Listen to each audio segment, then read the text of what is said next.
Multi-talented, multitasking, multi-everything people out there. Take it away. Find your glory, write your story, fearless feet will carry you. Time you own it, take your moment, be a fire burning through. Hustling from night until morning, grinding it out, it won't be long. Feel your power, it's your hour, you inspire, you are strong. Enjoy your Zola.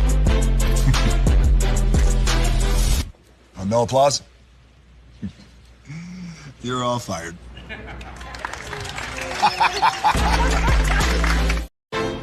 Now that you've reached the stage in your life where quality television is important, Nubian TV is a black network that speaks to your lifestyle. Nubian TV is the world's first digital network devoted to the upscale and political lifestyles of black people. Nubian TV's programming includes politics, travel, fashion, food, automotive, arts and culture, civil rights, music, and more. Watch now on Amazon Fire TV, Roku, or watch globally at nubiantv.net. Nubian TV, it's what you want to watch.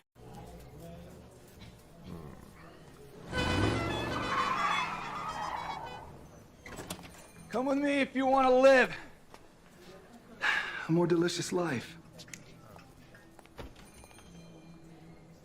Well, maybe we should get in the van.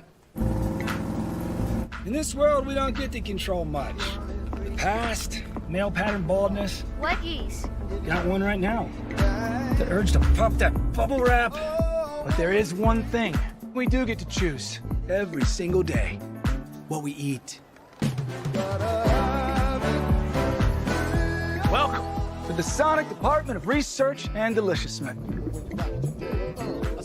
We have everything you want, didn't know you wanted, and some things you didn't know were possible.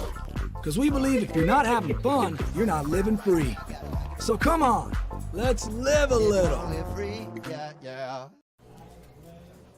Hey, good morning, America.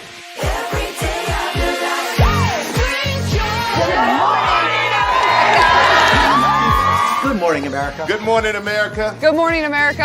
Money! Are you ready? They are ready. Covering the biggest events in the country right now. There's a lot going on here this morning. It's always a good time. That's what the show's about. That's good. Really good. Very good. Coming in hot, Jimmy, coming in hot. It's far from elementary. Oh. Good morning, America. I'm not going to try to strut like Michael or anything. I have known George a long, long time. Have you ever gotten him to dance? Look at that face. You don't just see it, you feel it. I'm in. I'm in. I'm in too. I'll be there. I am here and so happy. I'm in. I'm in too. I'm in. That tells you something when Snoop Dogg's in. Michael, George, where? Ginger. Hey, good morning, America.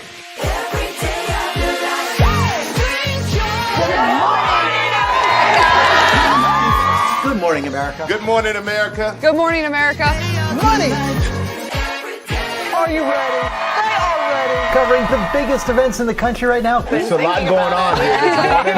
It's always a good time. That's what the show's about. That's good. Really good. Very good. Coming in hot, Jimmy, coming in hot. It's far from elementary. Good morning, America. I'm not going to try to strut like Michael or anything. I have known George a long, long time. Have you ever gotten him to dance? Look at that face.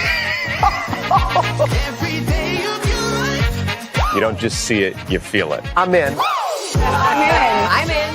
I'm in too. I'll be there. I am here and so happy. I'm in. I'm in too. I'm in. That tells you something when Snoop Dogg's in. Michael, George, where? Ginger.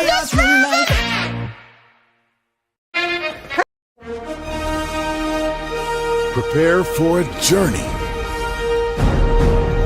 beyond imagination,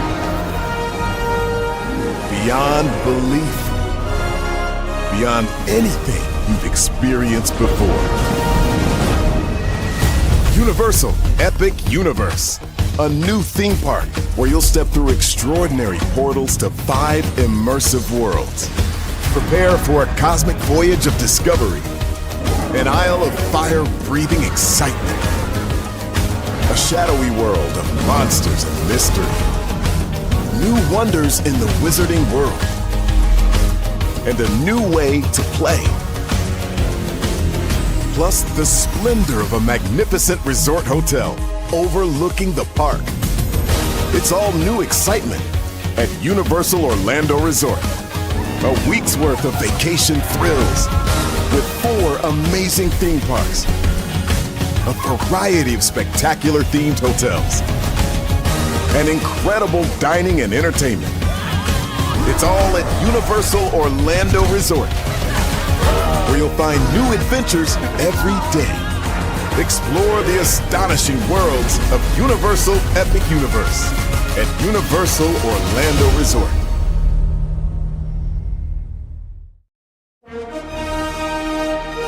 Prepare for a journey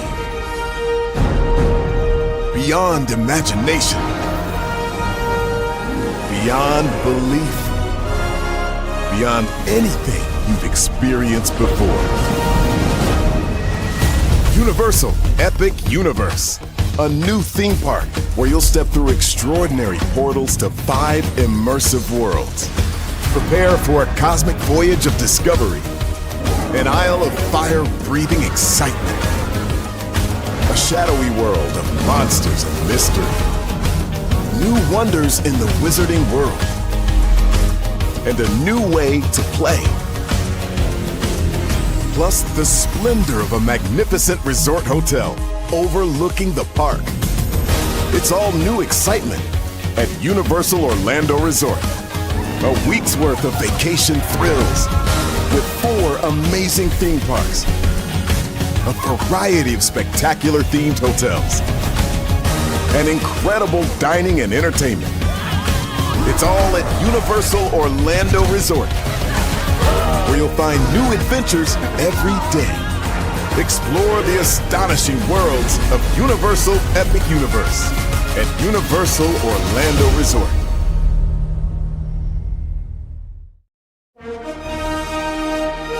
Prepare for a journey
Well, hello to you,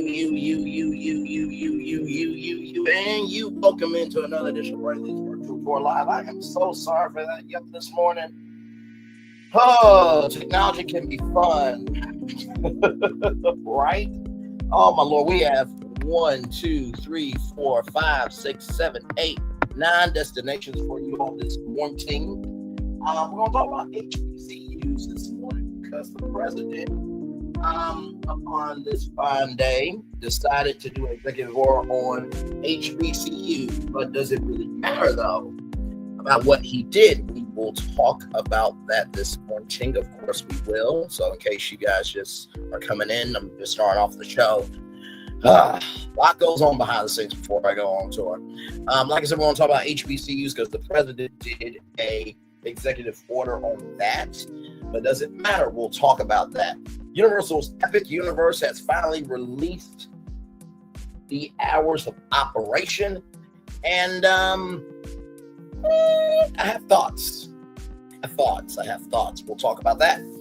Juilliard is getting ready to do something quite mighty and big for sure. That definitely can change and probably will evolve Hollywood as we know it. Then, of course, there's some capping going on around here. I'm going to talk about the cap. Okay, that's right. We're going to talk about the cap. Damn it. There's a lot of capping going on here. I don't like it. Not here, not there, not anywhere. Brandon Lee, I am. We'll get to that very, very soon. Sorry, I'm just adjusting myself here. Yes, we're going to talk about the capping that's going on in the world today. Yes, we are, y'all. Yes, we are. We'll talk about the capping. Sorry, y'all. A momento, please, and thank you. Jesus. How you wake up in the morning sometimes and you're like, my life? It's that type of morning, y'all. But at least we're above the ground and not below it. Amen, amen, amen. Okay. All right, here. Get myself adjusted in. Woo, child. Like I said, a lot goes on before going on tour here. Okay, there we go. Sorry, y'all. I know we're normally in the show by now. Let's see, where else are we? Oh, yes. NBC has some updates that I think are really important for y'all to know. And we're in the world of streaming, but also, too, there's a new show coming out that I think combines two TV shows into one very nicely. We'll talk about that. Fyre Festival. Billy McFarland, you're going to jail, bro. You're going to jail. We'll talk about him. Arby's, Anthony Anderson, and Cedric the Entertainer teaming up with Arby's. ABC's Good Morning America and Live with Kelly and Mark. There's something going on with both of those shows we'll talk about. And then Shannon Sharpe. Bro, I had to save your ass until the end because you're doing too damn much. I told your ass you better hope nothing happened to you or that you did do something at Fox. Shout out to Diana Rose and make it make sense. Saw what they had to say about it. They added some great context. So, with that being said, Higher is waiting. Lowe's available. But either way, we are live on tour. Let me take down this iconic intro here. You see the virtual tour background. Yes, you do. You hear that virtual tour music. Yes, you do. One thing to know, two things for sure. That over here on this channel, a lot happens early. Roll it. It's a new morning for America's family. Sun's coming up, so make it all that it can be. You know a lot happens early. I'm Harry Smith. I'm Julie Chen. I'm Maggie Rodriguez. Morning everywhere. Come on, get up. I'm Russ Mitchell. And I'm Dave Price. And it's a little early for this. Right now, this it's a new morning for America's family. Sun's coming up, so make it all that it can be. You know a lot happens early. Every day's good when you started it out right. But I'm waiting in the daylight. And a lot happens early. Can you feel it? And I said, Good morning, everybody. Are you girls ready for the Jonas Brothers? We have an early show exclusive. Yes. A lot happens early. A lot happens Early. The Early Show, weekday mornings on CBS. It's a new morning. It is Julie Chen Moves. It is a new morning to Russ Mitchell, Dave Price, Harry Smith, and Maggie Rodriguez. You're absolutely right. A lot on this channel happens early. Good morning, everybody. Y'all, let's get to these destinations. And by the way, tonight is probably going to be my biggest, baddest, most ambitious live that I've ever done. Now, that's saying a lot because we've done a lot on this channel together, okay? But tonight, you really want to be tuned in because we'll get to that. Okay, let's make it do what it do. So, I'm going to kick it off with HBCUs, like I said. Let me get to that. Here it is here. So, HBCUs are celebrating a 47th recent order. What will it change? So this comes to us from USA Today. The largely symbolic order rehouses a long-standing bipartisan presidential initiative on HBCUs at the White House rather than within the U.S. Department of Education. Okay. Even his administration targets diversity programs in higher education. President 47 reaffirmed his commitment to supporting the nation's national the nation's historically black colleges and universities, or HBCUs. He signed a largely symbolic order on April 23rd in the Oval Office that rehouses a long-standing bipartisan presidential initiative on HBCUs at the White House rather than at the U.S. Department of Education. It also maintains a presidential advisory board on HBCUs within the Education Department. The order was celebrated by many HBCUs, including Howard University, where former Vice President Kamala Harris studied and gave her concession speech after she lost her bid for the presidency last year. For nearly 2 centuries, Howard and the collective of HBCUs have cultivated talent, unlocked opportunity, and contributed mightily to every sector of American life, the school says. A statement this executive order reaffirms the vital and visionary necessity of our work. The directive, part of a flurry of education-related orders 47 signed on April 23rd, is mostly a continuation of conventional federal policy, which generally supports HBCUs and reinforces the 47th administration prioritization of historically black colleges over other types of minority serving institutions. Immediately after 47 took office, he rescinded similar measures meant to bolster tribal colleges and universities where at least a quarter of the undergraduates are Hispanic. The move frustrated college officials who said it would require a Herculean effort to revive federal support on which they have come to rely.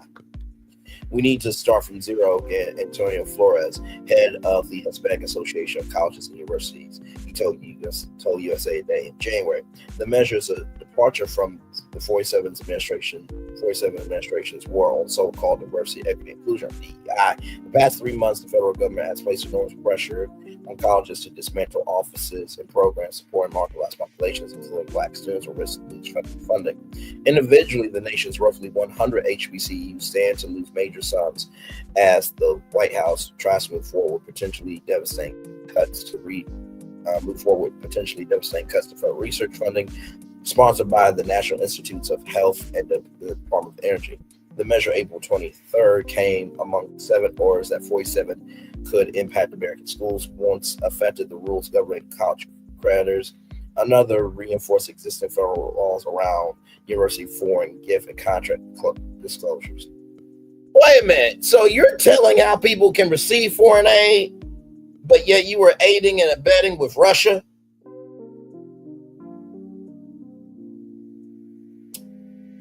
But he can be a convicted felon in the White House, though. But he's telling colleges what they should do. Okay, child. Others were aimed at bolstering the use of artificial intelligence. You don't mean A1 steak sauce? In the classroom and overhauling disciplinary measures in K-12 schools. Y'all, I'm not clapping for that. Not sorry for it. Like, listen, to the HBCUs that are excited about, congratulations to y'all. I will never hate on HBCUs or anybody trying to get education. But y'all, that is a dog whistle. Come on now, that is a dog whistle. If he really was for HBCUs, he wouldn't be messing with the Department of Education trying to dismantle it. Because do you know what those HBCU students need? They need the Pell Grant. They need work study. They need Upward Bound. They need TRIO. They need the Robert McNair Scholars Program. That's for graduate students. They need GA assistantships. So this right here is bullshit. Okay? Don't believe it. Because at this point, he might be like, look, you know, I love the blacks. I have a black in my family. Tiger Woods, we are known for putting our hands around metal poles and swinging balls hard.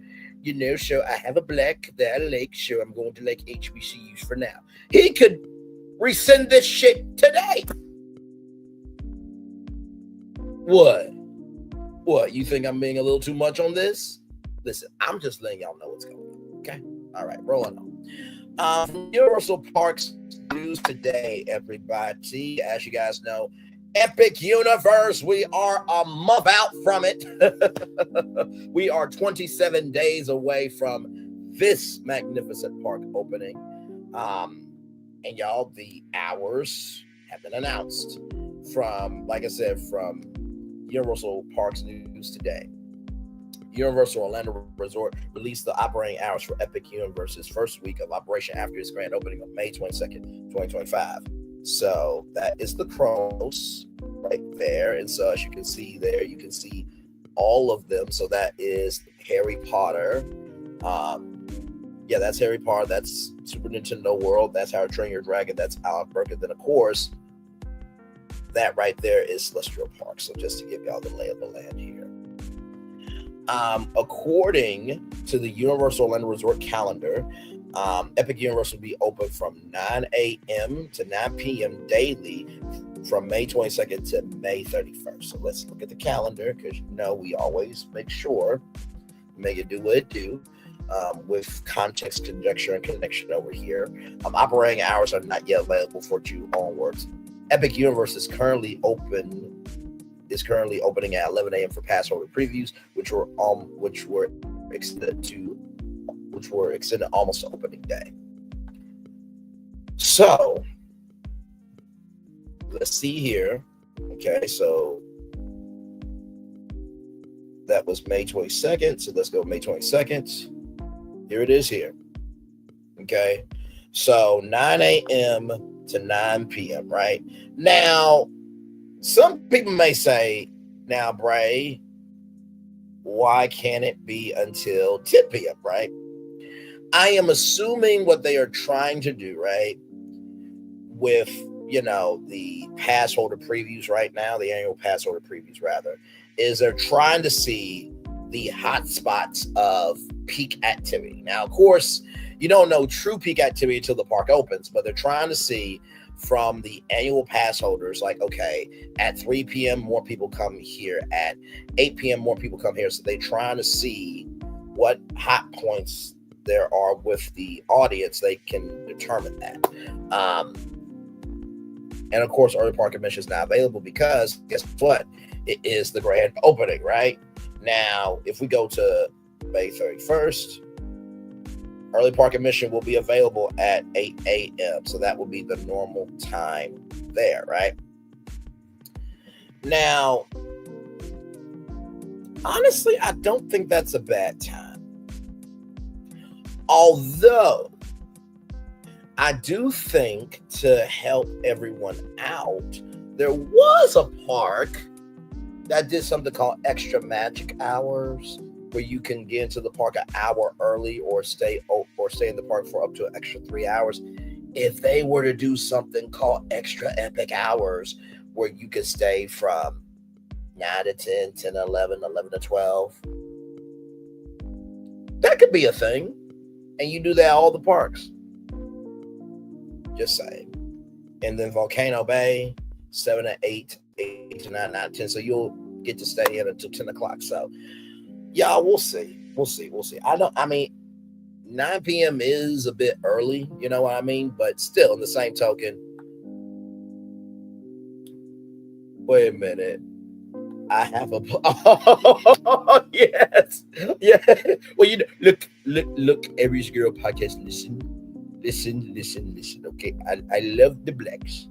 Okay, listen. Now, Braylon, he agitates me. Okay, he agitates me very much because he brags on my administration, saying that there are bastard and bastonesses. Okay, and that, you know, he made fun of the A1 steak sauce thing. That was a slip. I didn't slip. I grabbed it. I grabbed it. Y'all heard the best tape, you know. But still, I have a black. I love the blacks, particular blacks. Anyway, back to Epic Universe here. Like I said, 9 p.m. to 9 p.m. It's a 12-hour day. If you want to go, you'll make time for it, but hopefully they will extend it to 12 p.m. because honestly, I think that people are going to want to really ride in Dark Universe at night. For sure, it's called Dark Universe for a reason. Super Nintendo World lights up at night. You know, How to Train Your Dragon has a different energy at night with that Viking energy. Then, of course, Harry Potter Ministry of Magic is definitely going to have a nighttime party energy. And then Celestial Park, so, you know, solar system is beautiful at night. So I think they will extend it. eventually. I think this is just the hours that they have for now. That's just it. All right, y'all. More Brainley's Virtual Draw Live coming up right from the space right here, right now. Check this out. Juilliard plans $550 million drive to go tuition free. I'm going to say that again. Tuition free. Tuition free for Juilliard. So if you are an actor or actress or whatever you want to be in the world of art, Juilliard is planning a $550 million drive to go tuition free. So this comes to us from the New York Times here. The Juilliard School, one of the most prestigious conservatories, plans to go tuition free for all of its students. The school announced on Thursday it has begun a $550 million fundraising drive to finance the effort. The tuition-free policy is meant to make Juilliard accessible to a broader range of students and to ease the burden on graduates hoping to pursue careers in the arts where their salaries can be meager. The fundraising campaign will be one of the largest in Juilliard's 120-year history. If a student can get into Juilliard, and it's hard to get into Juilliard, it can't be about the money, said Damon Worcester, the school's president. Money can't be the determining factor of having the opportunity to come to Juilliard. To be in New York City, I'd like consider to fulfill that dream, that power that empowers art itself. Juilliard officials did not provide a timeline for putting the new policy in place, only saying it will be a multi-year effort. The school said it has received about $180 million in early commitments. Come on. And a pledge of $130 million from Juilliard's board. So hang on, let's do some math. Okay, let's do some math.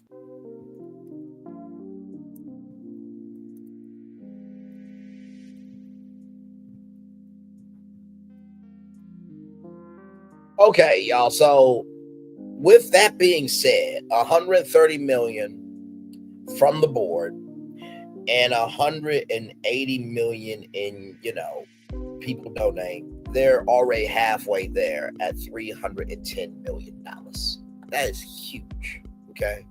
I mean, the $180 million in early commitments. Wozo, who made affordability a priority since becoming Juilliard's president in 2018, said the school will push as fast as we can to make the tuition-free policy a reality.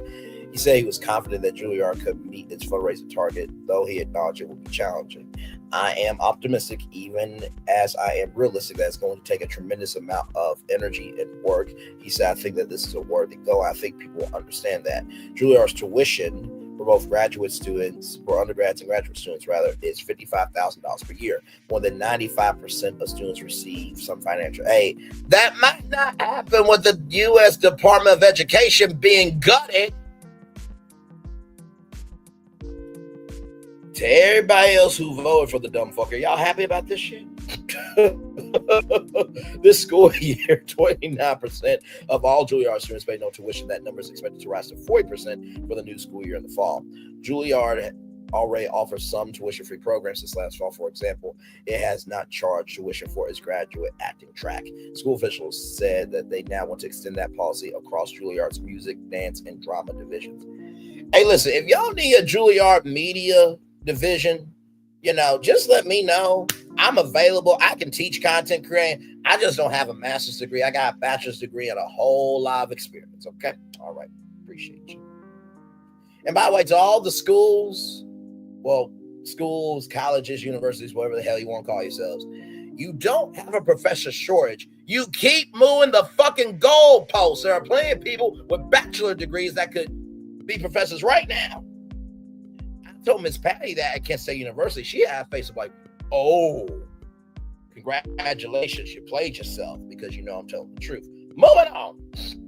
Which, by the way, Juilliard collectively serves some 900 students. The cost of attending Juilliard has at times rather been a point of contention between administrators and students. In 2021, students led protests against a planned tuition increase, demanding that the school freezes tuition. Juilliard will not be the only conservatory to go tuition free. The renowned Curtis Institute of Music in Philadelphia, which is much smaller than Juilliard, with about 160 students, has not charged tuition since 1928, 4 years after it opened its doors. So first of all, congratulations. And I still love Miss Patty, but also too, we can keep it a buck. We need more people who are willing to step up and play in the game. And the only way you will ever do that is if you allow the tent to open up just a little bit more, all right? Now, with that being said, it's time to talk about this capping that's happening around here. And I gotta tell y'all something. I am sick of it. I am flabbergasted. I am saddened. I am ashamed. I'm disgusted with y'all behavior. I mean, for goodness sakes. Jesus Christ. Do we not have better things to talk about? The capping that's going on around here. I mean, y'all are like Marvin the Martian here. Where's the kaboom? There was supposed to be an earth-shattering kaboom. Well, I got something to say about the earth-shattering kaboom.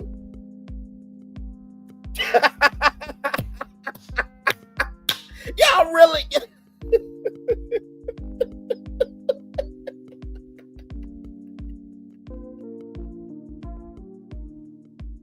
I'm sorry.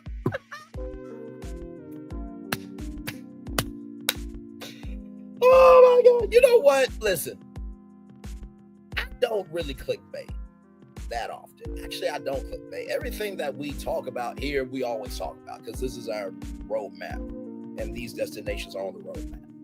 But when I saw this story, I'm like, oh, I remember when Oprah did Oprah's favorite things for her final season, her 25th season.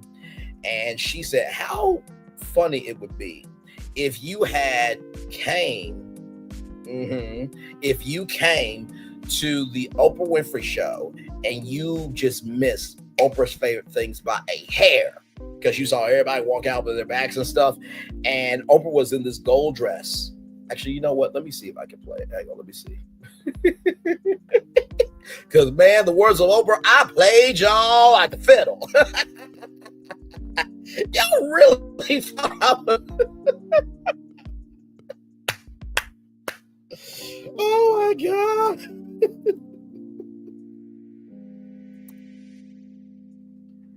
You gotta be joking me. Oh, my God. Okay, we'll get to that. We'll get to that.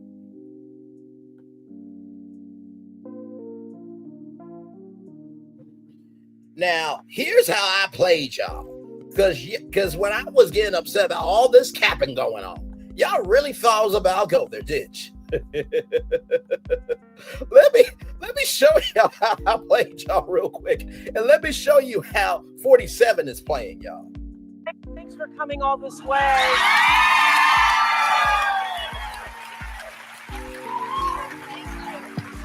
I love what we do. So how many of you guys are from out of town?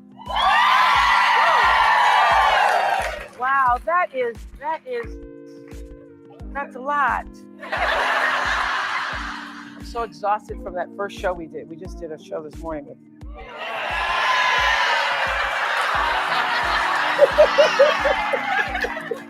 I know. So were you really ticked off when you really... Oh, you see who I am. So be honest. When you saw that, did you see the people leaving with all their loot? And you say yes? Why? I was pissed. That's what she said. He was pissed. He's watching. I was. Everybody else is saying no, and they're lying. They're liars. They're lying.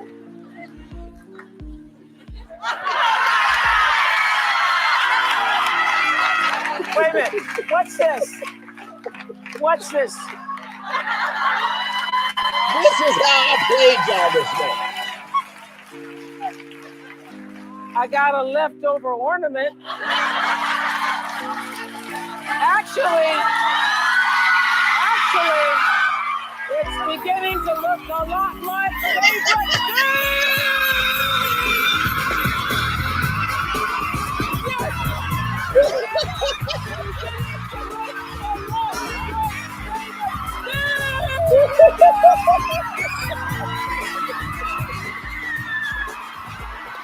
Oh my God, that was good, Oprah.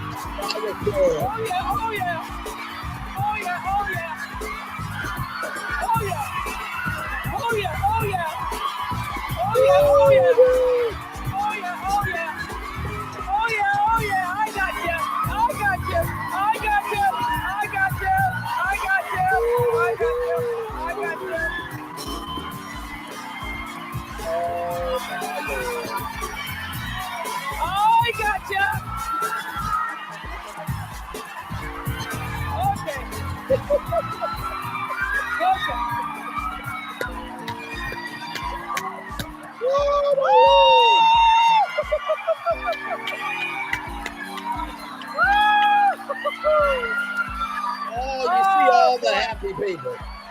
gotcha. I gotcha. I gotcha. I gotcha.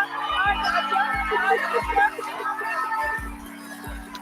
gotcha. That was beautiful.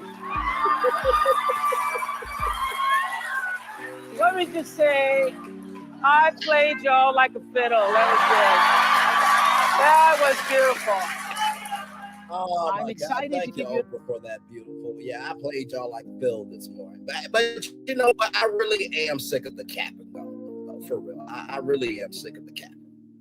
I really am sick of the capping. Okay. Here we go. 47's administration is selling 2028 hats from Politico. I know, right? Oh my Lord, you that was so much fun.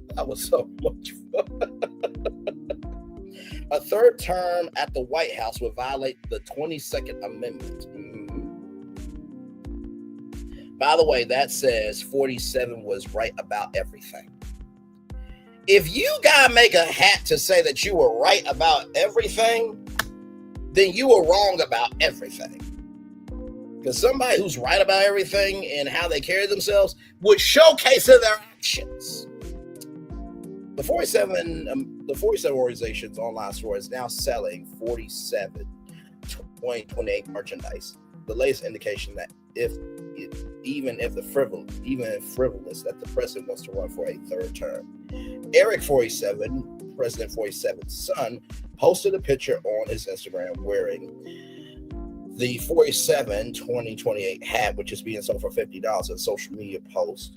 47's political operation promoted that hat as well. Eric 47 rocking the new 47 2028 hat. The 47 War Room account said, along with two emojis, eyes and fire. Running for a third term in the White House would violate the Constitution's 22nd Amendment, which says no person will be elected to the office of the president more than twice.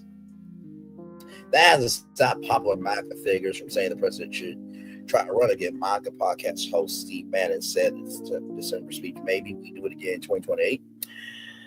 In March, 47 refused to rule out a third term when asked by NBC's Kristen Welker from Meet the Press, telling her that there are methods for doing so. You know, we're very popular 47 at the time, and you know a lot of people would like for me to do that. Said no one ever. Let me ask the multi-realms and multiverses. Hey, do y'all want him to run for a third term? Okay, let me play the other side. To be this old, this tired, and this much of a waste of a life. I mean, to the point where his mother said that he was stupid, he should never ran into politics. You gotta give it to him. I mean, at least he's a dumbass out in public. No? Okay, the multi-realms of the universe has said, we could give two fucks, Braylon. Get back to your tour because you got other destinations. And you're right. Thank you, multi-realms of the universe. Just had to check in with them to see if anybody gave a fuck about third term. But I mean, I basically tell them we have a long way to go. You know, it's very early in the administration. On the 47 store, the description of the hat tells buyers they can make a statement by wearing the hat, which was a change from our version. The shirt, which was promoted by Eric 47 on Twitter a couple of hours after, the hat says rewrite the rules underneath. 47 2028, a more overt call to create an exception for 47 to run again. This is not the first time 47 has floated the idea. In a May 2024 speech to the NRA, which, by the way, they declared bankruptcy, by the way, just in case you didn't know. Yeah. Before his November victory, he pointed to President Franklin D. Roosevelt 4 election wins, which came before the 22nd Amendment was ratified in the 1950s. You know, FDR, 16 years, he was 4 terms. I don't know, we're going to consider a 3-term or 2-term. 2 terms! We did want to ask the first time. We got some fucking idiots in this country that care more about being right than being happy. So because of their stupidity, then we all going through hell upon the earth. But 2 terms, sir. That's it. That's all. Do not pass go. Do not collect $200. You know what? Fuck your token on the Monopoly board. 47 said that. Other times, however, he dismissed the idea. He told Time Magazine April 2024 that he would not want to run again. I would not be in favor of it. I would intend to serve 4 years and do a great job. Sir, you have the lowest approval rating ever as a Republican president. Even your own supporters are turning against you. No one is liking you. And you know what? Listen. With everything going on, this makes me feel really good about liking Nzinga Amani and Jill Scott and everybody else, because at least I know, right? Well, maybe me and Nzinga Amani, we're closer in age, but then again, Jill Scott's also. But regardless of those facts, okay, at least I am realistic to know that's not going to happen, because we're not in the same orbit, okay? And I could take that just fine, okay? All right. But to believe that you're doing a great job when the facts say otherwise, you are delusional. You got the white dancing, white parking, white imagination to believe that you're doing a great job. And you're not. This is crazy. Either he's planning on not having an election or not having a U.S. Constitution. Child, thank God that he was not born when he was born. I can't. So, but that's not all the capping that's going on, though. Oh, no. So y'all remember when Pete Hesh gave war plans on that Signal app? Check this out from the Associated Press, child. Hesh had an unsecured internet line set up in his office to connect to Signal. So you basically disrespecting the infrastructure to save your ass. Okay. All right. Okay. This don't make no damn sense. I can die. From the Associated Press in Washington, D.C., Defense Secretary Pete Hesh had an internet connection that bypassed the Pentagon security protocol set up at his office to use the Signal messaging app on a personal computer. Two people familiar with the line told the Associated Press the existence of an unsecured internet connection is the latest revelation about Hesh's use of the unclassified app and raises the possibility that sensitive. There we go. Raises the possibility that sensitive defense information could have been put at risk of potential hacking or surveillance. Known as a dirty internet line by the information technology industry, it connects directly to the public internet where the user's information and the website's access do not have the same security filters or protocols that the Pentagon's secure connections maintain. Other Pentagon offices have used them, particularly if there's a need to monitor information on websites that otherwise would be blocked. But the biggest advantage of using such a line is that the user would not show up as one of the many IP addresses assigned to the Defense Department. Essentially, the user is masked, according to a senior U.S. official familiar with military network security. So to translate that for us regular schmegular folks, that's like a virtual private network. When you're on a VPN, you can put it in the United Kingdom and still be in the U.S. So that's basically to equate the Pentagon security infrastructure. That's just a VPN for us. Okay. But it can also expose users to hacking and surveillance. A dirty line is just like any public internet connection. Also may lack the record-keeping compliance required by federal law, the official said. All three spoke on condition of anonymity to discuss a sensitive matter. A dirty internet line to use Signal. The two people familiar with the lines that Hesh had set up at his office to use the Signal app, which became a flashpoint following revelations that he posted sensitive details about a military airstrike in two chats that each had more than a dozen people. One of the chats included his wife and brother.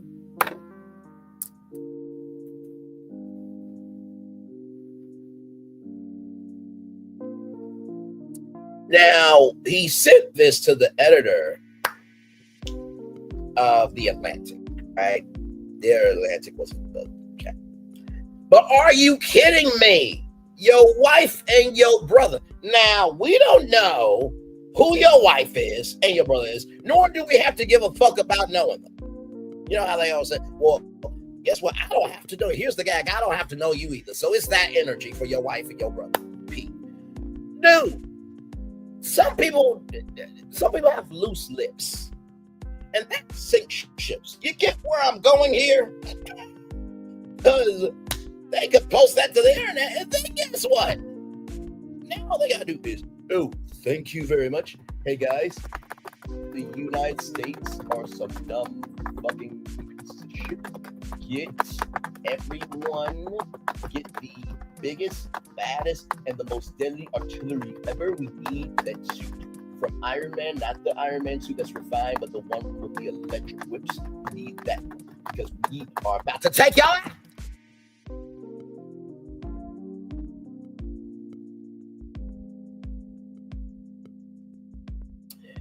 But yet other people can't get jobs because y'all will post the job up for, wanting somebody in that state.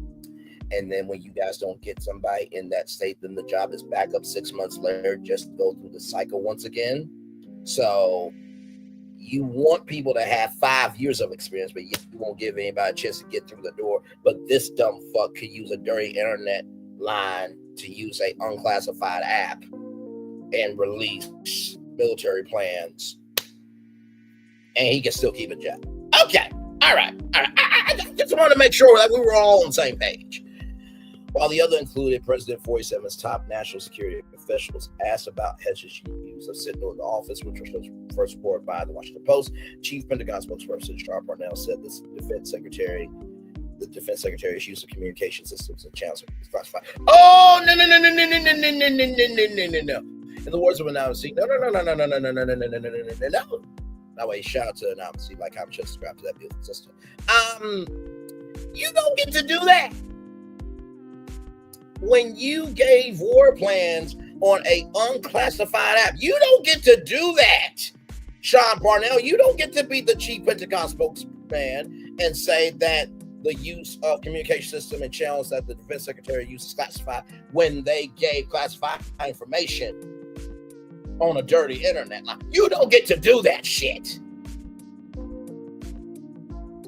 However, we can confirm that the secretary has never used and does not currently use it on his government computer. But he used it on his phone. You dumb. This is who the rest of y'all voted for. Okay. You didn't vote for Pete, but voting for him allowed Pete in. So basically, you voted for Pete as well. It's the latest revelation to shake the Pentagon, besides facing questions from both Democrats and Republicans about his handling of sensitive information. Hesh has dismissed or transferred multiple close advisors, tightly narrowing his inner circle, and adding to the turmoil following the firings of several senior military officers in recent months. Hey, Pete, listen. I'm not in government. Only thing I can do is probably be a better press secretary than the piece of shit heifer that's in the press office now. And believe me, I'll be way better than Sarah Trashby Sanders. You know, her daughter said to her one day, "Mommy, you could be pretty." That actually happened. So I can only be a press secretary, but don't close me. So you know what? Let me take this because I gotta talk to you. I gotta talk to you. So Pete, the best part about media is they promote you. The worst part about media is they promote you. Just because you have fired those senior officers, okay? Just because you fired them, right? And just because you have dismissed or transferred multiple close advisors, that don't mean they won't find things out and tell CNN and MSNBC and other outlets. You get what I'm saying? So you really haven't gotten away with anything. I just wanted to bring that up. Just wanted to bring that up. There we go. Just wanted to bring that up. 47 and other administration officials have given Hesh their full support. Of course they have. You have no other choice. Birds of a feather flock together. They have blamed employees. They say were disgruntled for leaking information to journalists. For 47 saying this week is just fake news. They just bring up stories. Sir, this happened, sir. There was a hearing on the Hill where the director of national intelligence, Tulsi Gabbard, said that Pete didn't know anything wrong. And she's over national intelligence. Intelligence? But we're making up fake news. You do realize it's not just Democrats getting on to Pete. It's also Republicans in your own party. But what do I know, though, right? I'm just a black man talking on YouTube. Let's keep going. This don't make no damn sense. I have 100% confidence in the Secretary. Vice President J.D. Vance reports what say about Hesh. I know the president does, and really the entire team does. Secure ways to communicate at the Pentagon. The Pentagon has a variety of secure ways that enable Hesh and other military leaders to communicate. The Non-Classified Internet Protocol Router Network, or IPRN, can handle the lowest levels of sensitive information. It allows some access to the internet, but it's firewalled and has levels of cybersecurity that a dirty line does not. It cannot handle information labeled as secret. The Secure Internet Protocol Router Network is used for secret level classified information. The Joint Worldwide Intelligence Communication System is for top secret and secret compartmentalized information, which is some of the highest levels of secrecy, also known as CS/SCI. Hesh initially was going off to the back area of his office where he could access Wi-Fi to use his devices. One people familiar with the matter said that he requested a line at his desk where he could use his own computer. That meant at times there were 3 computers around his desk: a personal computer, enough for classified information, and another third for sensitive defense information. Didn't y'all get on to Hillary Clinton about personal emails in Benghazi? I'm just asking a question. And you release this war intel to your wife and your brother. You don't see the hypocrisy here? Okay, child. Both people said, I cannot. Because electronic devices are vulnerable to spying, no one's supposed to have them inside the Defense Secretary office. The important offices of the Pentagon have a cabinet or drawer where staff and visitors are required to leave those devices. Fall over Signal. Signal is a commercially available app that is not authorized to be used for sensitive or classified information. It's encrypted, but it can be hacked. While Signal offers more protection than standard text messaging, there's no guarantee of security. Officials must also ensure that their hardware connections are secure, said Teresa Payan, White House Chief Communication Officer under President George W. Bush, and now CEO of Fortalice Solutions, a cybersecurity firm. Communications of senior government officials are a keen interest to adversaries like Russia or China, Payan said. The National Security Agency issued a warning earlier this year about concerns that foreign hackers could try to target government officials using Signal. Google advised caution about Russia-aligned hackers targeting Signal users. Hesh Signal uses under investigation by the Defense Department's acting inspector general at the request of the bipartisan leadership of the Senate Armed Services Committee. Hesh pulled the information about the strike on Yemen's Houthi militants last month from the secure communications channel used by United States Central Command. He has vehemently denied that he posted war plans with classified information. Were they supposed to be found out? If not, they were classified. And guess what? A strike is a war plan. You know, I did civics class in high school. Went to history classes, did my Kent Corps, did history class at my high school, middle school, elementary school, preschool, everything in between. The fact that I could see the bowl-ish and Pete Hesh has a job and can't see the bullish is mind-boggling to me. But the information Hesh did post in chat exact launch times and bomb drops would have been classified and could have put service members at risk. Multiple current and former military and defense officials have said the airstrike information was sent before pilots had launched or safely returned from their mission. AP report, David Kepler, Washington, contributed to this report. Thank you to Tara Cobb.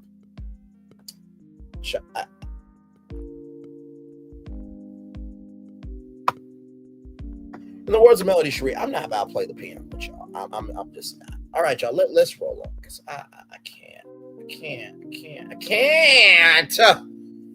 All right, y'all, some news about NBC. Peacock narrows loss to $215 million. Subscribers jump to 41 million subscribers. Congratulations. That is huge. I think they were, at like 25 million. By the way, Peacock was the only streaming service out of the major broadcast networks to have a free version of Peacock where you could get episodes, I think, the next day, along with select episodes of, different franchises and stuff. But that free option is no longer available.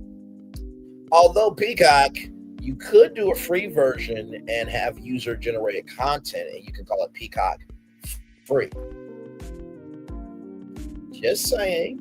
You can hire me. I'm available right here.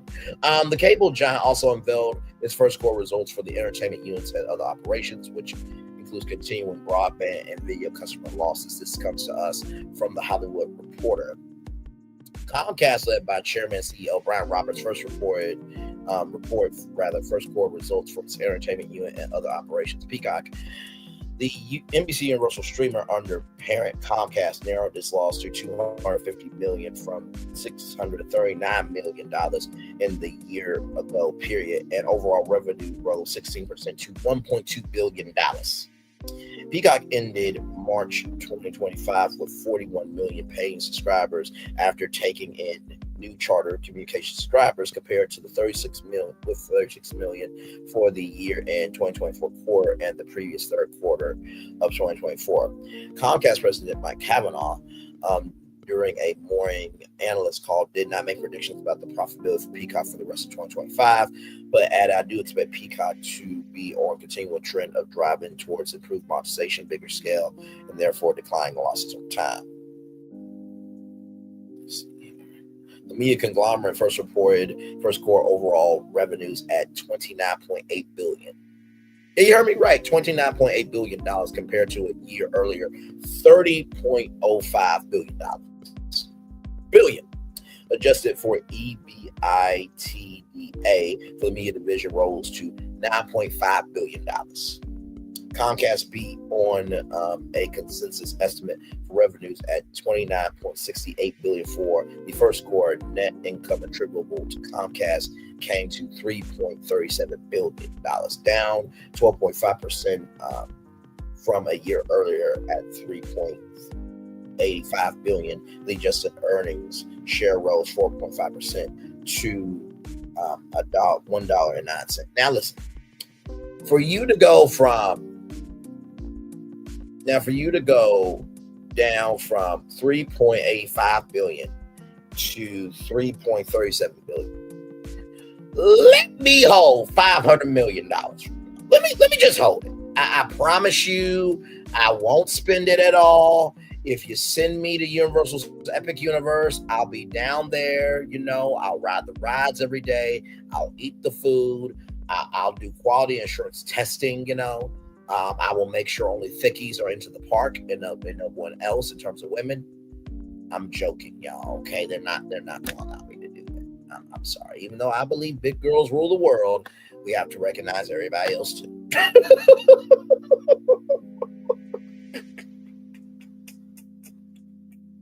That's wrong. Hey, 4 people, 3 people here now. Glad to have you all here. Like, comment, share, subscribe. Glad to have you all here. Against that earnings performance, Kavanaugh warned analysts about recessionary winds threatening on the horizon amid a murky United States economic outlook. While we don't see any noteworthy evidence of economic challenges for the year thus far, the odds have increased that challenges may be approaching. But we are well positioned to handle whatever lies ahead, he said, after a quarter where NBC Universal saw video advertising revenue declines head into the 2025 TV upfront season and amid market uncertainty. So upfront is where advertisers are able to come and hear about all the new shows and the theme parks and this, that, and the third, and the way the advertisers can make more money. So that's pretty much what upfront is, y'all. Every network, well, not every network. If you see like the Oprah Winfrey Network and HGTV and stuff, those are cable networks. They are under Warner Bros. Discovery, so they will all be at the Warner Bros. Discovery up front. Now, could a cable network have its own up front? I'm sure they could, but just giving you a little insider intel there. Revenues for content experiences or the conglomerates, media, and entertainment businesses edged up just under 1% to $10.45 billion. NBC Universal's content, NBC Universal Studios unit revenue rose 3% to $2.82 billion as higher content licensing revenue offset lower theatrical revenue, and the unit's earnings before interest, taxes, depreciation, and amortization (EBITDA) jumped in the first quarter to $298 million compared to a year earlier at $244 million. The studios division saw strong box office carryover during the last quarter from Wicked and also Food, and has How to Train Your Dragon, Jurassic World launching at the multiplex in the coming months.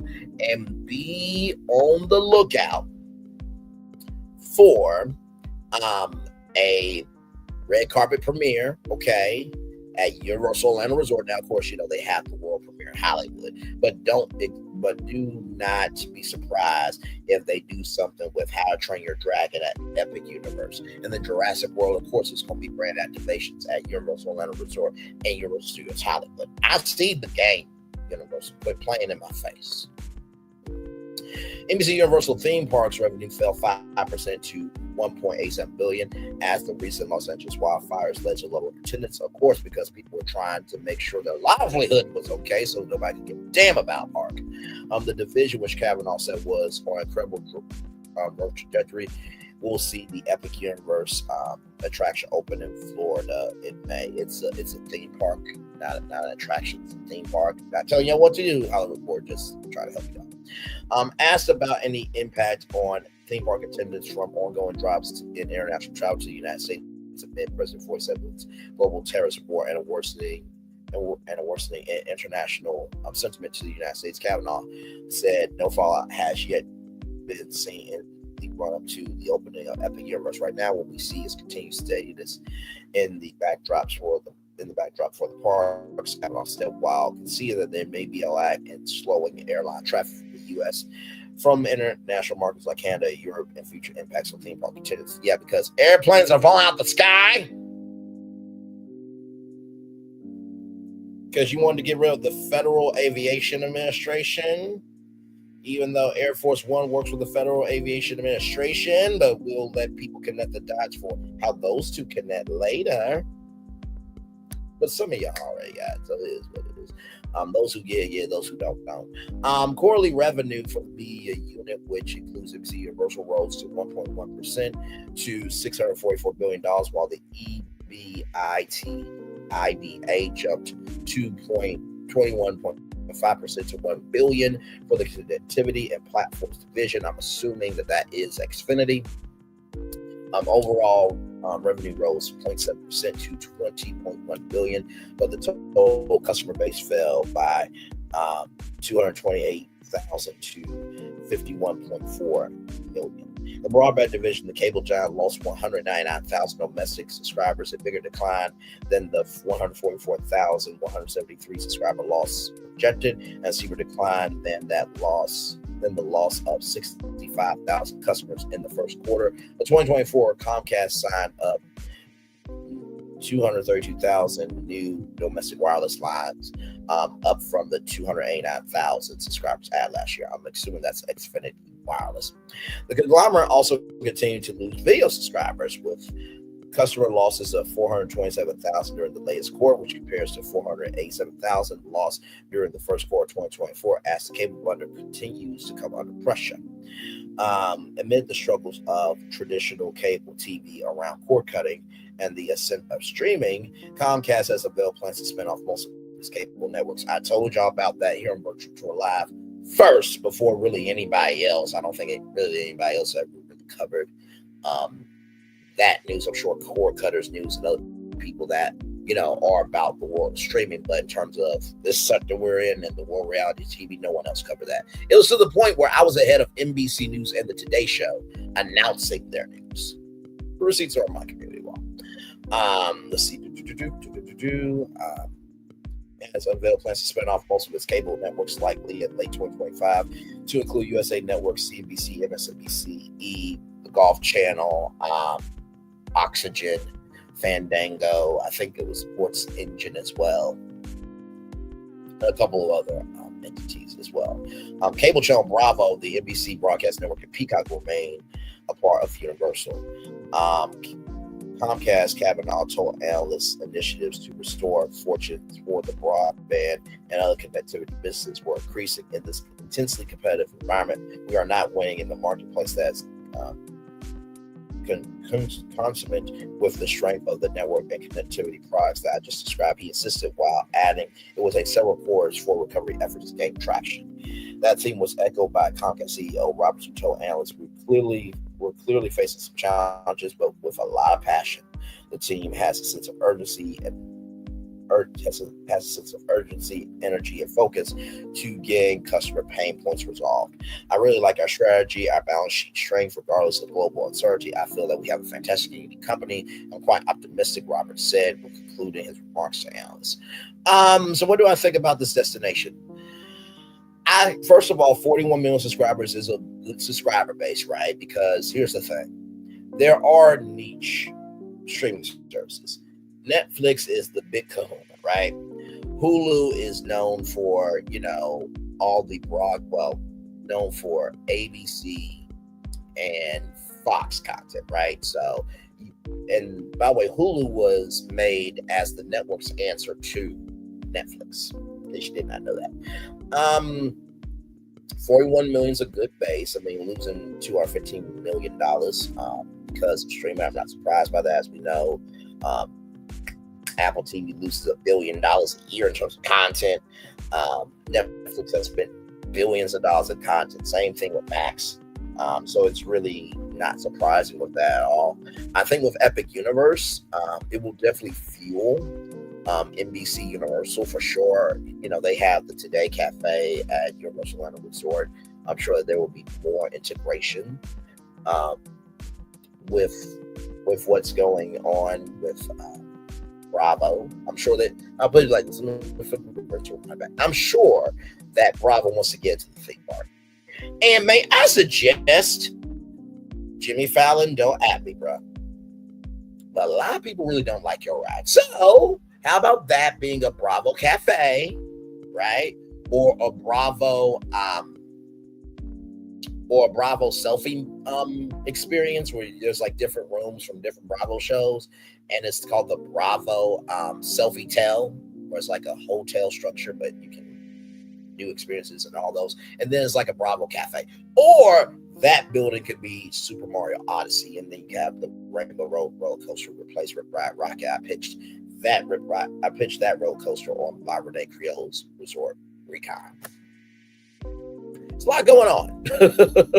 Speaking of a lot going on, I want to show y'all this now. I'm going to play the trailer. First of all, we'll talk about the show, and then I'm going to play the trailer, and then I want you to tell me if you see the shows that I'm thinking of that this is combining. Okay, so here we go.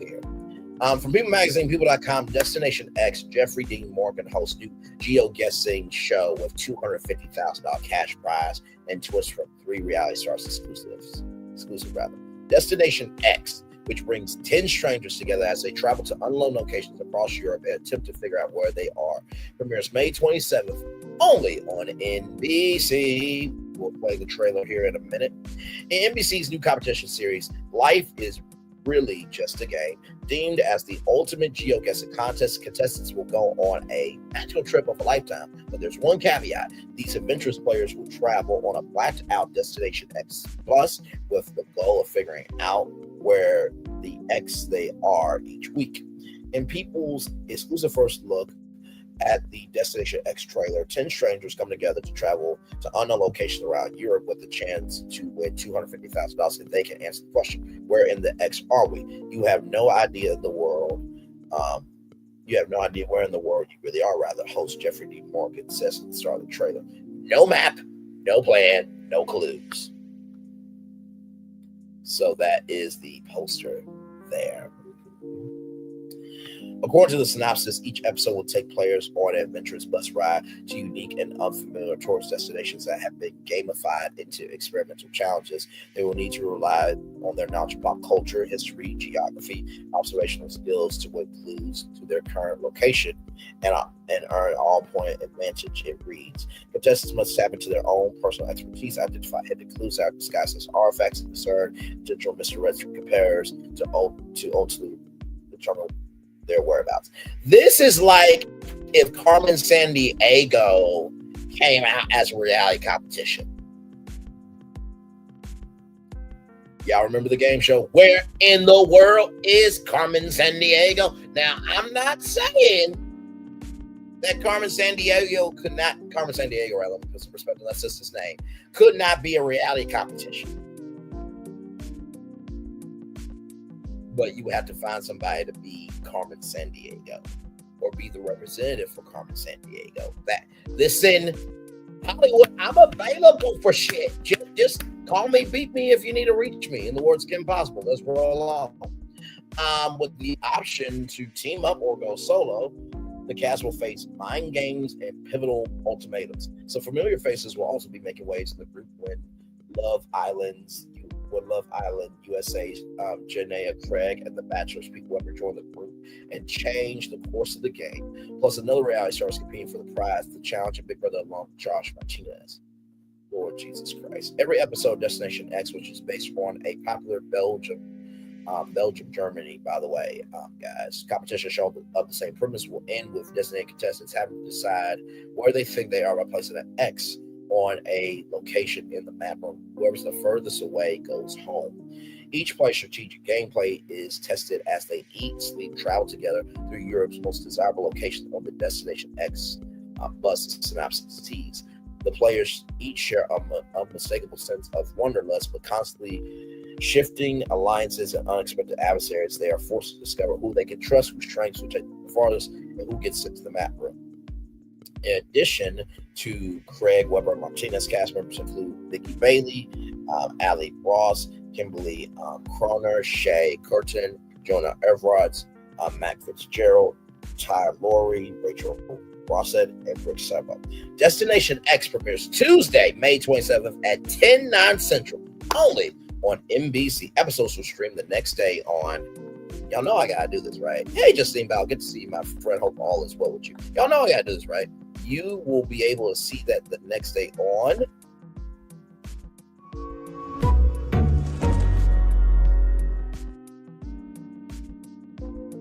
Don't you just love our show? Viewers can catch an exclusive sneak peek of the series after the Kentucky Derby on Saturday, May 3rd at 8:30 p.m. Eastern and 7:30 p.m. Pacific on NBC. All right, y'all. Let's watch the trailer. Okay. Woo, I'm excited. All right, here we go, y'all. Here is your official trailer of Destination X. Now, I want you to pay attention to the trailer and how this looks. And I want you to drop in the live chat, and for the replay gang, I want you to drop in the comment section below of what two shows that this show is trying to portray. Let's roll. Amy's not at work. She's on Get Your Guide, planning experiences for her next. Good afternoon, this is your captain speaking. You have no idea where in the world you really are. Wow. No map, no plan, no clue. This is Destination X. This is awesome! Look at that view! Dude, I've never left the U.S. Well, this ought to be fun in this game. Information is everything. Croatia, Slovenia, Italy, who knows? Win challenges. I'll give you clues. I see a picture of Mozart. I think he's German. Are you Don? He's from Austria. You can team up or fly solo? We're in Switzerland. I'm not telling a soul. Let the deceit begin. To win $250,000. The craziest adventure of a lifetime. Answer one simple question. Where the X am I? Destination X, May 27th on NBC and Peacock. Very interesting. Now, I'm going to play the trailer again, but this time on mute. So we see an airplane, right? We see an airplane, of course, or jet, rather, put some respect on it. And you see that these are goggles, right? Now, these could be virtual VR goggles. And we see them step off the plane. And right here, as you can see, these are their bags and those are their trolleys. You know, the trolley that you get at the hotel, okay? So I'm breaking this trailer down for y'all step by step here. Here we go. So blacked out bus, right? So they get on the bus blindfolded probably in those virtual reality goggles. Which, by the way, Apple, you better have a branded sponsorship where they keep to have the Apple Vision Pro. But you know what? Maybe not, because you can look up information. But then again, if you don't really know where you are, you can just watch anything on that. So that'll be a great branding type. Anyway, helicopter, train. So we see different climates here. So we got snow.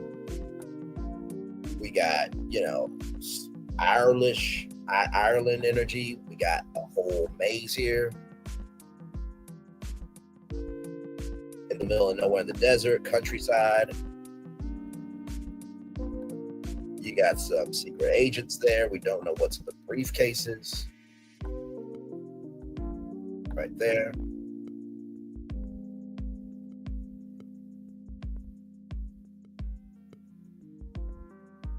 And you see the landscapes, right? And you see these challenges. Pulling somebody by a sled. Hang on. I did see this earlier, okay? I saw it earlier, okay? I just did point out. I was trying to be respectful of the game. We got museums here. You got, looks like they're going to be going through a village drinking some beer. Oh, wait a minute. I think that's on the bus. Oh. Looks like a face of some kind.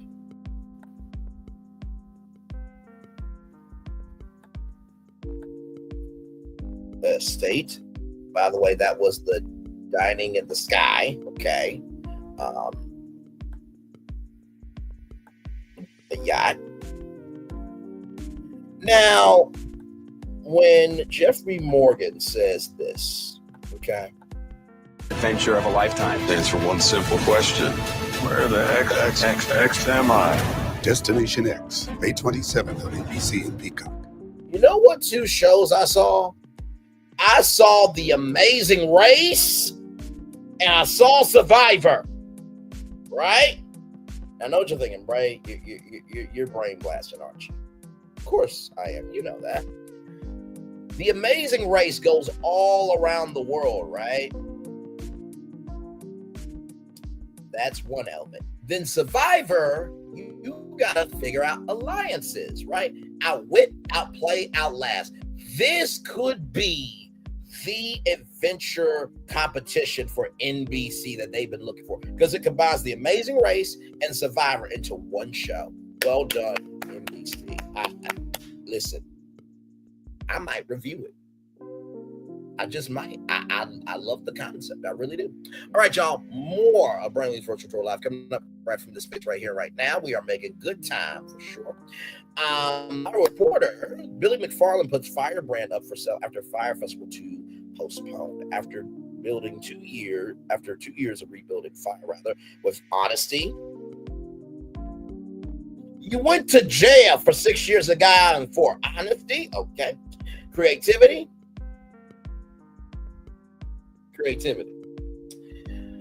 I mean, the creativity to make up a scheme to bring to people.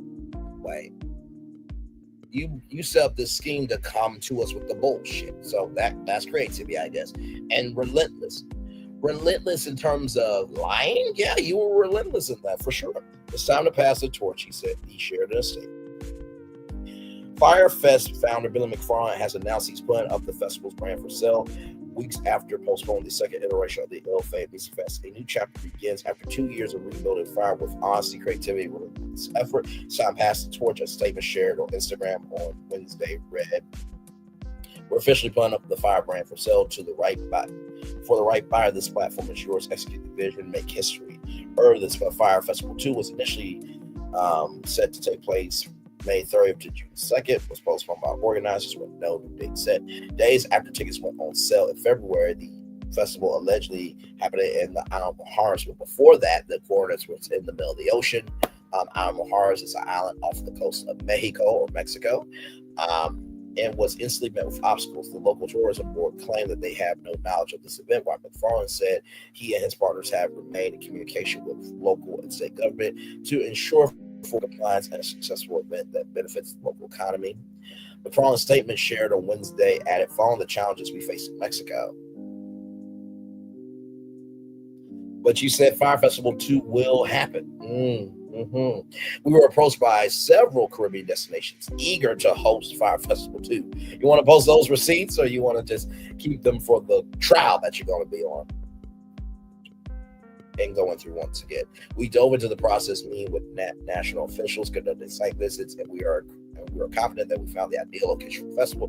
Why I am incredibly excited. I can't risk a repeat of what happened in play. The company where support quickly turned into public distancing once the attention intensified. For Fyre Festival 2 to succeed, it's clear that I'm going to step back and allow a new team to move forward independently, bringing this vision to life on this incredible island.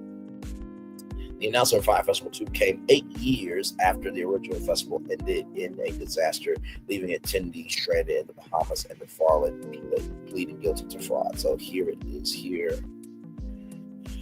Right here. So this came out April 23rd. So that was what? 2 days ago?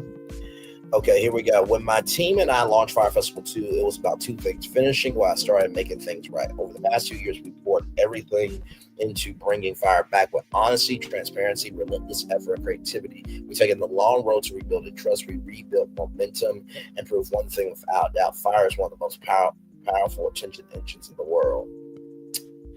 Oh, you're trying to put lipstick on this pig, but yeah, it's still going to be slaughtered as bacon. My Lord Jesus, really, how dumb you are.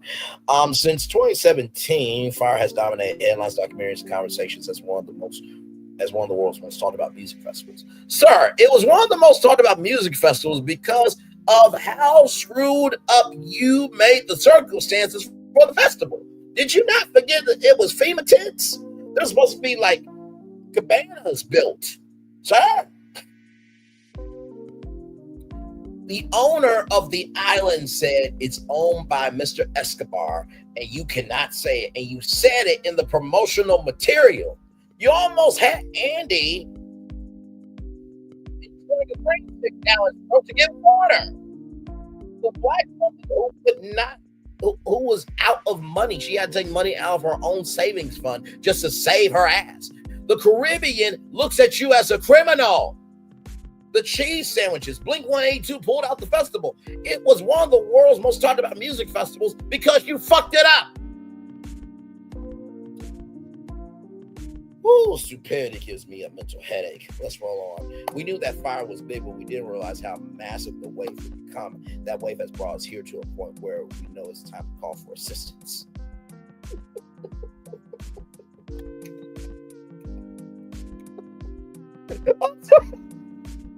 Now you want to call assistance? Oh, my Lord. Okay. This brand is bigger than any one person, bigger than what I'm able to lead on my own. It's a movement. Said no one ever. It deserves a team with the scale, experience, and infrastructure to realize its potential. We have decided the best way to accomplish our goals is to sell the Fyre Festival brand, including its trademarks, IP, digital assets, media reach, and cultural capital to operate that can fully realize its vision. Now, I already told y'all that that Fyre is going to be coming out as a music service in November. Somebody bought it. We covered it here on Virtual Pro Live. Yeah, I know. There's a clear path for operators and entrepreneurs with strong domain expertise to build Fyre into a global force in media and entertainment media fashion, consumer packaged goods, and more. For example, in the 2 years since we relaunched Fyre Festival, Hollywood entertainment executives have already licensed the brand to develop properties into theater, music streaming, and free ad-supported TV. Yes, Fyre Festival was supposed to be on Broadway, and there will be a free advertising streaming television channel for music videos. That's a part of the music service.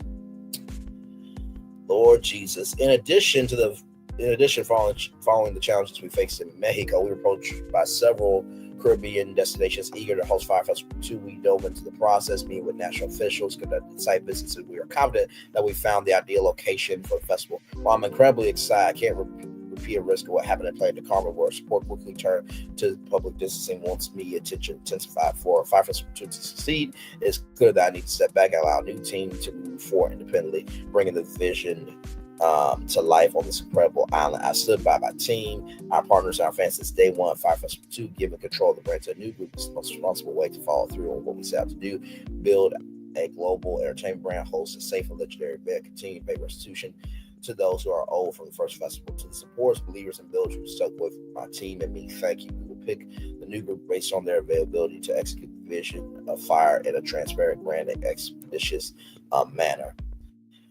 The next chapter of Fyre will be bigger, better, and built to last without me at the helm. Interested buyers can learn more at firemx.mx. Sincerely, Billy McFarland, Fyre Festival.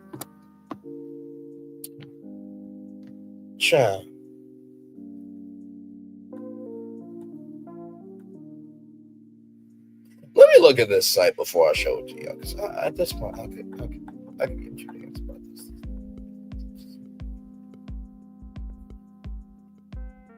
Okay, so here it is here.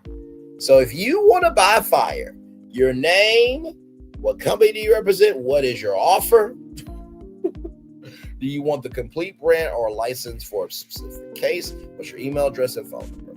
Upon submitting an offer, you will receive an email with a request for follow-up information. No payment will be processed until the sale concludes. Your bid will be considered forfeit if you do not provide the requested follow-up information within 24 hours. Billy, you had to give refunds, sir, because the festival was canceled for the second time.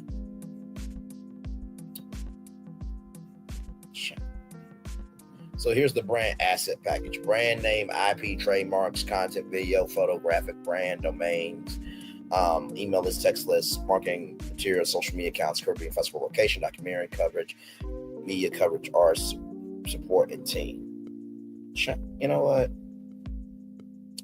Billy, good luck in jail, brother. You just say that your job is being a prison inmate. Okay? All right, y'all. Let's roll on. I can't do it this morning. I can't do it this morning. No. By the way, it is 29 minutes rather after 12 o'clock here. Anthony Anderson and Cedric the Entertainer team up with Arby's to create 2 new barbecue sandwiches. This is exclusive for People Magazine, people.com. The comedians spoke with People Magazine, people.com, exclusively about their smoking new endeavor with the fast food chain. Comedians Anthony Anderson and Cedric the Entertainer collaborated with Arby to introduce 2 new barbecue sandwiches, infusing their culinary expertise into the fast food chain's menu. The new sandwiches feature 2 exclusive sauces developed by the duo: Cedric Sweet Bussin' Brown Sugar sauce and Anthony Spicy Chipotle Smoked Sauce, add unique flavors to Arby's offerings. The sandwiches include slow smoked meats, pulled pork smoked for 6 hours, of brisket smoked for 13 hours, served with garlicky dill pickles, toasted on sesame seed bun, delivering an authentic barbecue experience. Anthony Anderson and Cedric Entertainer know how to pack a punch when it comes to meat timing and getting the audience laughing. But the pair's latest endeavor will bring that spice to fast food lovers across the country. The pair of besties who co-founded Like Barbecue lifestyle brand AC Barbecue 2 years ago have teamed up with Arby's to create 2 new sandwiches that will combine the chain smoked barbecue meats and using 2 sauces developed by the actors that are set to hit menus on April 28th. I will be going to Arby's to try both. Okay. Growing up in St. Louis, Missouri, in the Midwest, Arby's was one of our favorites because they did have more quality meats and more options for sandwiches when you think about fast food or drive-through food. Cedric 60 told people exclusively. Once we had the meeting with Arby's, we went to that kitchen and started talking about flavor profiles. They made some sandwiches with our original sauces. We talked about what could be different, how we could collaborate with them. They care about the quality of the meats as well as the expertise that people are going to have. As well as the experience that people are going to have with barbecue when they order it. The two new sandwiches will be a 1/4 pound pulled pork sandwich that has been smoked for 6 hours, topped with sweet garlicky dill pickles and served on toasted sesame seed bun. A 1/4 pounded brisket sandwich that has been smoked for 13 hours. That will also be served with the same pickles and sit on toasted sesame seed bun. Both sandwiches can be paired with two of the comedian sauces: Cedric's sweet busted brown sugar sauce, a sweet tangy barbecue sauce, and a sweet and tangy barbecue sauce, and Anthony's spicy chipotle smoked sauce, a hotter sauce that uses chipotle peppers. The love for barbecue and food has made people ask he can't run deep in Anthony and Anderson's veins, and has been something that came natural to him growing up watching his father cook for his family. My dad is from Little Rock, Arkansas. Anthony, we are Woo Pig Suey brothers in Christ. Bring it in. Oh, man, that's awesome. He was the youngest of 16 children. Oh, my Lord Jesus. All raised on a farm in Little Rock. Anderson shared. So my dad was the one that introduced me to barbecue. He was a welder by trade, so he would go make his own 55-gallon drum barbecue pits. He would weld them. I would be in the backyard trying to help him blow the torch up through the steel. Wow. And let me tell you something. I always say that our city of Little Rock, Arkansas, is known for so much. I had no idea that Anthony Anderson's dad was from Little Rock, Arkansas. I mean, come on. Oh my Lord, that's amazing. He added, since he was the youngest of 16, I only know how to cook for large parties. When my dad cooked, he cooked for our army, even though there were only 6 of us in the house. Me, my 3 brothers and sisters, my mom and my dad, but that's what it was. It was brisket, it was ribs, it was chicken, and all those other sides. I can't cook for 3 people. I have to at least cook for 30. That's how I was raised. When you're not behind the grill, you find the pair chowing down on brisket, chicken, sausage links, and naturally washing it down with tequila reposado paired with orange slices. For food, I'm a toddler or an 8-year-old boy. Cedric laughs. I love a good grilled hot dog on the grill. The new sandwiches will hit Arby stores nationwide. 28th. I will definitely be going. And by the way, Anthony, wait, brother, listen. When I say Woo Pig Suey, you better say Razorbacks when I meet you in person. Okay, listen. Yes, indeed, y'all. And here is their website here. Hey, y'all, look at this. Their first barbecue restaurant is coming to Westfield Century City in Beverly Hills. That's amazing. Midnight Smoke, MVP, and Lemon Stepper. Listen.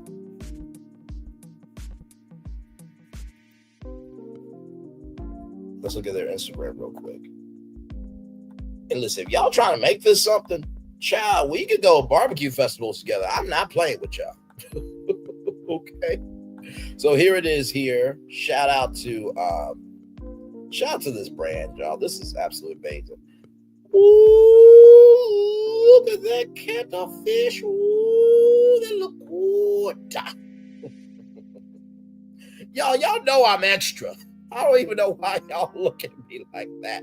So Midnight Smoke, MVP, Lemon Stepper, all day, every day, AC Gold, aka Carolina Wine, and AC Barbecue Signature Gifting Set. I will drop this link in the live chat there. Yes, indeed. There. All right, y'all. We do have more Burnley's Virtual Tour Live coming up right from the space right here and right now, everybody. If you want any of that, there's the link right there for it. Let's roll on. Oh my God. This is just from dailymail.com. Kelly Ripa and Michael Strahan said to be reunited after years after feud as GMA moves from Times Square office, which is stupid because you celebrate 20 damn years of being in Times Square and you honor Robin Roberts with a plaque. ABC, like, do y'all not care about studios anymore and the history of them and how they have a connection to the audience? Damn. Looking forward to walking through Times Square Studios and making my debut on GMA. Now I gotta go to some Iger building. Are y'all trying to make it easier for celebrities instead of them going here than going there? Y'all, the fun of being a celebrity is, oh my God, I get to promote this project. I just got done with GMA and now I'm on my way to live. Like, fucking stupid ABC. But don't worry, we'll talk about that a little bit later when it comes to the questions. I got a lot for y'all tonight. ABC employees are expecting unbearably tense reunion between two famed ex-co-stars who will be forced to work just steps apart after their messy fall. Kelly Ripa and Michael Strahan hosted Live together for 4 years before their explosive public feud following Strahan's abrupt decision to join Good Morning America in 2016. And it was the best decision yet because without Michael, there is no GMA. Just saying. This split has sparked nearly a decade of back and forth with the former NFL player blasting Ripa for being selfish, and Ripa claiming she was blindsided by his shocking departure. ABC told him probably not to say anything, Kelly, so you can't blame them, blame your network. And this is the thing too, Kelly Ripa. If you were that upset about being disrespected, why didn't you leave ABC? I guess that $20 million a year check to work for 1 hour a day, 5 days a week wasn't too bad in your bank account, huh? Make no damn sense. After years of avoiding each other, the pair will soon have no choice but to face each other on the set of each other as the set of GMA is moved from the Times Square studio building into the same Upper West Side space as Ripa's show in June. And with GMA airing from 7 to 9 a.m. and Live with Kelly and Mark, which is never live ever, they tape their shows mostly now.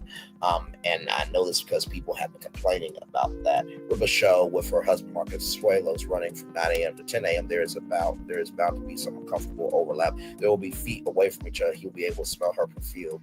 That's a little bit of an exaggeration. I don't think Michael's going to try to smell her perfume. That's just stupid. And ABC Insider told the New York Post, the staff is on tender hooks. These two do not speak. It has previously been reported that Ripa refuses to be in the same room as Michael, won't be anywhere near you. Well, guess what, Kelly? If you don't want to be in the building, they will gladly find new people. Me and give me one moment, y'all know who I'm about to pull up. Don't even try. Because let me tell you something. Me and this person will mollywop you and Mark doing live very easily. It would not be a contest. It would not be a contest. It would not be a contest, okay? Let me show you who my co-host would be, okay? This is a very simple decision. She can sing, she can dance, she can act, she can do all of it, okay?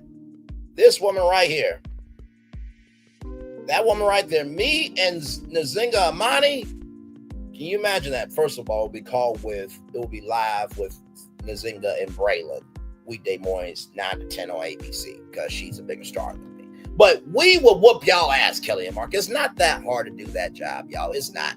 You talk for 20 damn minutes about your life, this, that, and the third, what's happening in the news. You give away a trip or a consolation prize if they don't win. An audience member gets something, if they win the trip. If they don't, I don't think the audience member wins anything, but they should, right? Just for even being, well, no, I don't think they win anything. But anyway, you could do the best looking, not the best looking fan, but like Wendy did fan of the day and gave somebody a fan, or gave something, damn it. After all that, you talk to celebrities about their projects, so that way they won't be homeless on the street. You do some lifestyle segments, you do the inbox that they got by 12 or 1 o'clock. Stop it. What Kelly and Mark do is not a hard job. It's not that hard. Look at cameras, show up on time, and don't fuck it up. It's not that hard. Other sources familiar with Ripa and Strahan's professional and personal split have debunked the idea with saying neither one of them are avoiding each other in 2023. Regardless, the insider told the Post that ABC is bracing for impact and strategically planning to keep them out. The site plans are in place to get Michael Kelly out without crossing paths. The anonymous source told the outlet, good news is they both tend to leave pretty quickly after taping. Still, their schedules overlap. ABC will need a plan B despite these bombshell predictions of highly anticipated conflict. ABC has fiercely few claims that Ripper or Strahan would be anything but professional in the workplace. There's absolutely no truth to this. Both Kelly and Michael are consummate professionals. They're excited to continue to co-host their top-rated shows. I would say GMA is bigger than live, but okay, ABC, I get the lip on a pig energy that you're trying to give, and our new state-of-the-art studios that no one asked for. An ABC spokesperson wrote to the Post, someone close to Ripper echoes ABC sentiments on the outlet. Apparently, there's some paper person trying to revive the spring of 2016 by bringing this up again, even though there's not been a single conflict between them in the 9 years since. Keeping the alleged enemies at bay is in the Disney-owned network's best interest, as GMA and Live Kelly and Mark are two of its best performing shows. No. GMA is the second most viewed show, as Southside just recently lost its top spot to NBC's Today Show. I mean, ratings matter, but also the audience and how they receive the show matters. I believe that more people like GMA than the Today Show. Just saying. Live with Kelly and Mark remains the number one program at the 9 a.m. to 10 a.m. time slot. Because they're tenants. Without Regis Philbin doing what he did, Mark and Kelly wouldn't have any careers. What the hell we're talking about? Although I will say I did like Mark Consuelos on that show, Pitch. It was about a black female baseball player. I thought that was a good show. So Mark does have an acting career, and Kelly did have an acting career on My Children. But still, like, come on, y'all. Damn. Ripper Strahan's Live also achieved high ratings as it attracted 268,000 more daily views compared to Ripper's show, with her previous co-host Regis Philbin. However, it fell apart when Ripper learned Strahan was leaving Live 1 hour before the rest of the world found out on April 2016. This is where GMA needs to be.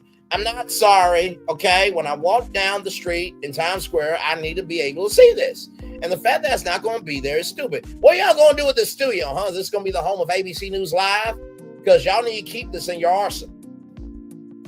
Y'all being so damn stupid with this shit. I mean, you literally are Robin Roberts with a plaque right outside here. Then what about these people here who get up around 3 a.m. just to have a chance to talk to Robin, George, and Michael? This studio used to be the second floor where 100 people could actually be a part of the show. This part right here used to be Social Square. Stupid ABC. Ripper made it clear that she was angry with both the network and Strahan missing 4 episodes after it broke, although the pair seemingly cleared the on national television a few days later. They did not stay in each other's good graces long after that. Strahan later revealed that he had felt like Ripper's sidekick, that her equal, they had conflicting work styles. So there it is, there y'all. Just is what it is. Is what it is. Listen, me and Jill Scott would do great too on Live. Hell, me with anybody. Well, not everybody deserves to be around greatness, because stagnant princes and princesses can't compete with progressive kings and queens. Okay, all right, y'all. We gotta get to Shannon Sharpe. We gotta get to it. Shannon, bruh.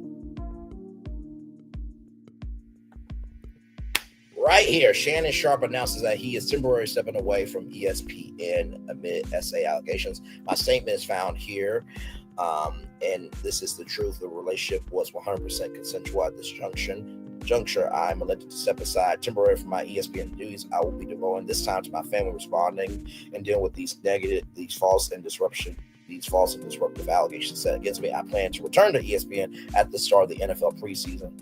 I sincerely appreciate the overwhelming ongoing support that I've received from my family, fans, friends, and colleagues. Shannon Sharpe. Yeah, you see that right. From the neighborhood talk, by the way, shout out to the neighborhood talk. Alleged close sources of Shannon Sharpe claim that he had BDSM intercourse with his grape accuser at least 100 times.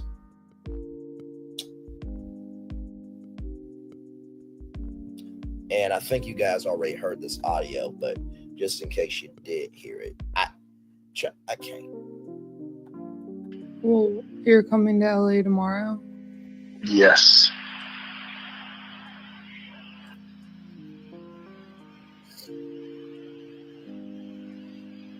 Well, I don't know why you want to go out. Don't worry about it, Daddy.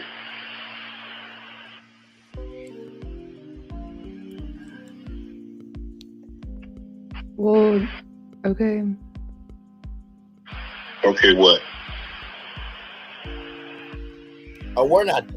Well, I'm not really interested in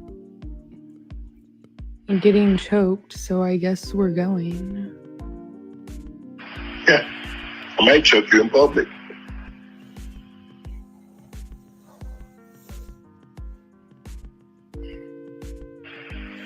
Big black guy chokes small white woman.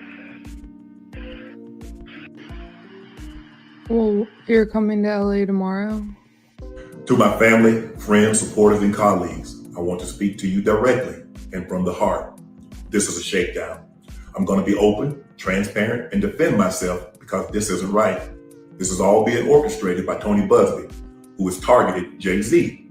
Tony Busby targets black men, and I believe he's going to release a 30-second clip of a sex tape that tries to make me look guilty and play into every stereotype you could possibly imagine. That video should actually be 10 minutes or so. Hey, Tony, instead of releasing your edit, put the whole video out. I don't have it, or I would myself. You know what happened, and you're trying to manipulate the media. The encounter in question took place during the day at her invitation, and now that appears to be a deliberate setup, coordinated by Gabby, also known as Carly on OnlyFans. Gabby and Tony Busby want $50 million. What they're getting is sued for defamation and trying to take me down. My career is all about real talk and honesty. I know my family and to my family. Basically, he says he believes that he will be vindicated and thanks his family and friends and everybody else in between. So here is the intel there. Neighbors closest to Shannon, people closest to Shannon Sharpe are backing him hard, claiming his relationship with the woman accusing him of rape was strictly a consensual BDSM, which is bondage, discipline, or domination, sadism, or masochism situation. According to sources who spoke to TMZ, Shannon allegedly met up with the woman who's an OnlyFans model around 100 times between late 2022 and January 2025 in both LA and Nevada. They say it was rough sex, not romance. The encounters reportedly included choking, collars, and role play, but all consensual. The sources claim they insist that it was actually her idea most of the time, pointing to the text where she asked to be tied up and abused, including one message that read, "I want you to tie me up like this and abuse me, daddy." Sources say it was never a relationship, just a physical thing, but the accuser sees it differently. In a lawsuit filed Sunday, she alleged 2 incidents in October 2024 and January 2025 where things went too far. We read that in the court documents with the Shannon Sharpe civil suit breakdown live. Just go to that live after this live, okay? And it's about an hour, so it'll be quick, fast, and in a hurry. It won't be long. She claims Sharpe ignores her refusal to have unprotected intercourse, saying he got aggressive and told her he was going to do it his way. Her lawyer, Tony Busby, isn't having the "it was all consensual" defense. He told TMZ, "Someone should tell Mr. Sharpe that when you're digging a hole for yourself, it would be smart to stop digging." Pointing to a text she allegedly said on January 2nd, "I don't care what our history is, no means no." Sharpe publicly denied everything in a video this week, and he says he has plans to sue her and her lawyer for defamation. Now, that's that update. Now, allegedly, he had a situation at CBS Sports, or CBS, where he was at NFL Day. He had a sex situation happen there. And I said on that live when I read the court documents, I said, Shannon, like he knows I exist, but Shannon, you better hope you didn't do nothing at Fox. Because you got Skip Bayless and Charlie Dixon and Joy Taylor in their lawsuit. And then shout to make it make sense. For this story, shout out to Diana Rose for that source from the Neighborhood Talk. Front Office Sports, Fox and Shannon Sharpe settled physical incident with female PA. That's a production assistant, by the way. The alleged incident, which has not been previously reported, took place while Sharpe was co-host on Fox Sports 1 Undisputed. This comes to us from Front Office Sports.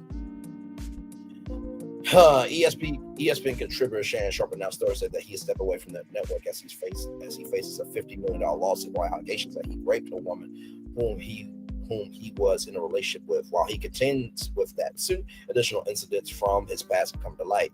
Before Sharpe's time at ESPN, when he was the co-host of FS1's Undisputed, he was accused of choking a female production assistant in the workplace. Two sources with knowledge of the incident tell Front Office Sports. I wonder if Ms. Faraji knew about this, because she was a makeup artist at Fox Sports 1. Just saying. By the way, I hope Ms. Faraji is doing well. One source said Sharpe and Fox settled with the accuser for several hundreds of thousands of dollars. So not $10 million, huh? Okay, there was no lawsuit filed against Sharpe in the incident. A representative for Sharpe told Front Office Sports there was no incident of choking involving Shannon on the Fox Sports 1 set. On one occasion, he and his colleagues were involved in some life-physical altercation of context. What was the context? Fox Sports later chose to resolve that matter privately. Further details, we recommend contacting Fox directly. Fox is not going to say this shit out loud directly? What the hell? The Fox Sports spokesperson declined to comment prior to the statement made from Sharpe's camp and could not immediately be reached for the following. Oh, I'm sure they couldn't. Sharpe co-hosted Undisputed from 2016 to 2023. The timing of the incident was shown.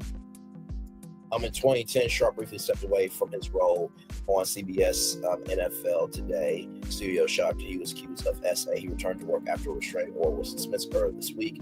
A woman filed a lawsuit in Nevada accusing Sharpe of raping her. The woman, represented by attorney Tony Busby, who had previously filed suits against Deshaun Watson, Jay-Z, and Diddy. Jay-Z lawsuit was dropped and Jay-Z was found not guilty, said the suit that she was not guilty.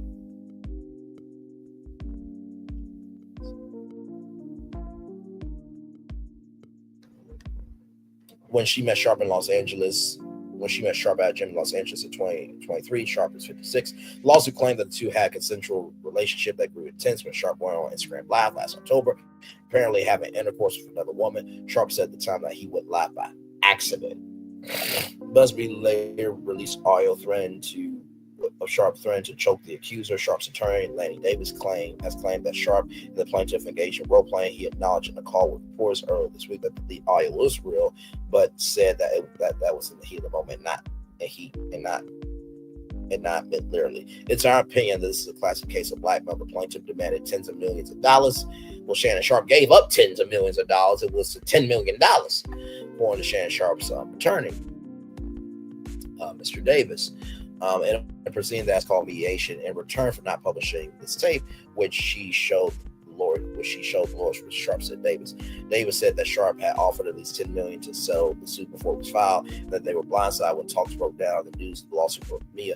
The relationship in question was 100% consensual. Sharpe wrote on Twitter in response to the suit in which Jane Doe alleged rape. At this juncture, I'm elected to step aside temporarily from my ESPN duties. I will be devoting this time to my family, responding and dealing with these false but disruptive allegations set against me. I plan to return to ESPN at the start of the NFL preseason. ESPN said, statement, this is a serious situation. We agree with Shannon's decision to step away.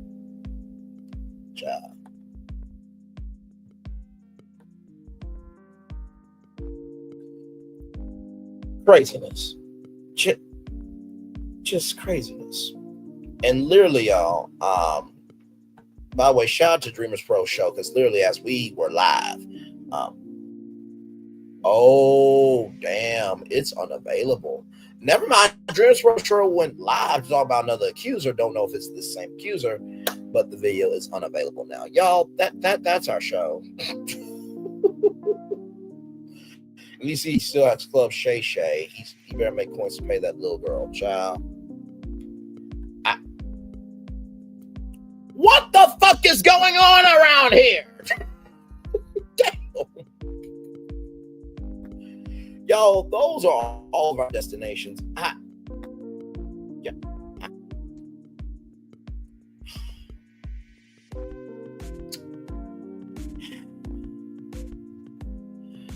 don't know how I do this show day after day. I really don't. No, really, I really don't. Oh my Lord Jesus! Let me find y'all positive story because we need one. We just do. We need one.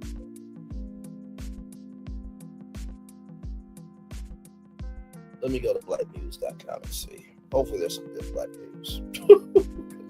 We need one after that. I can't. Don't worry, y'all. We're not ending the show. We're not ending the show.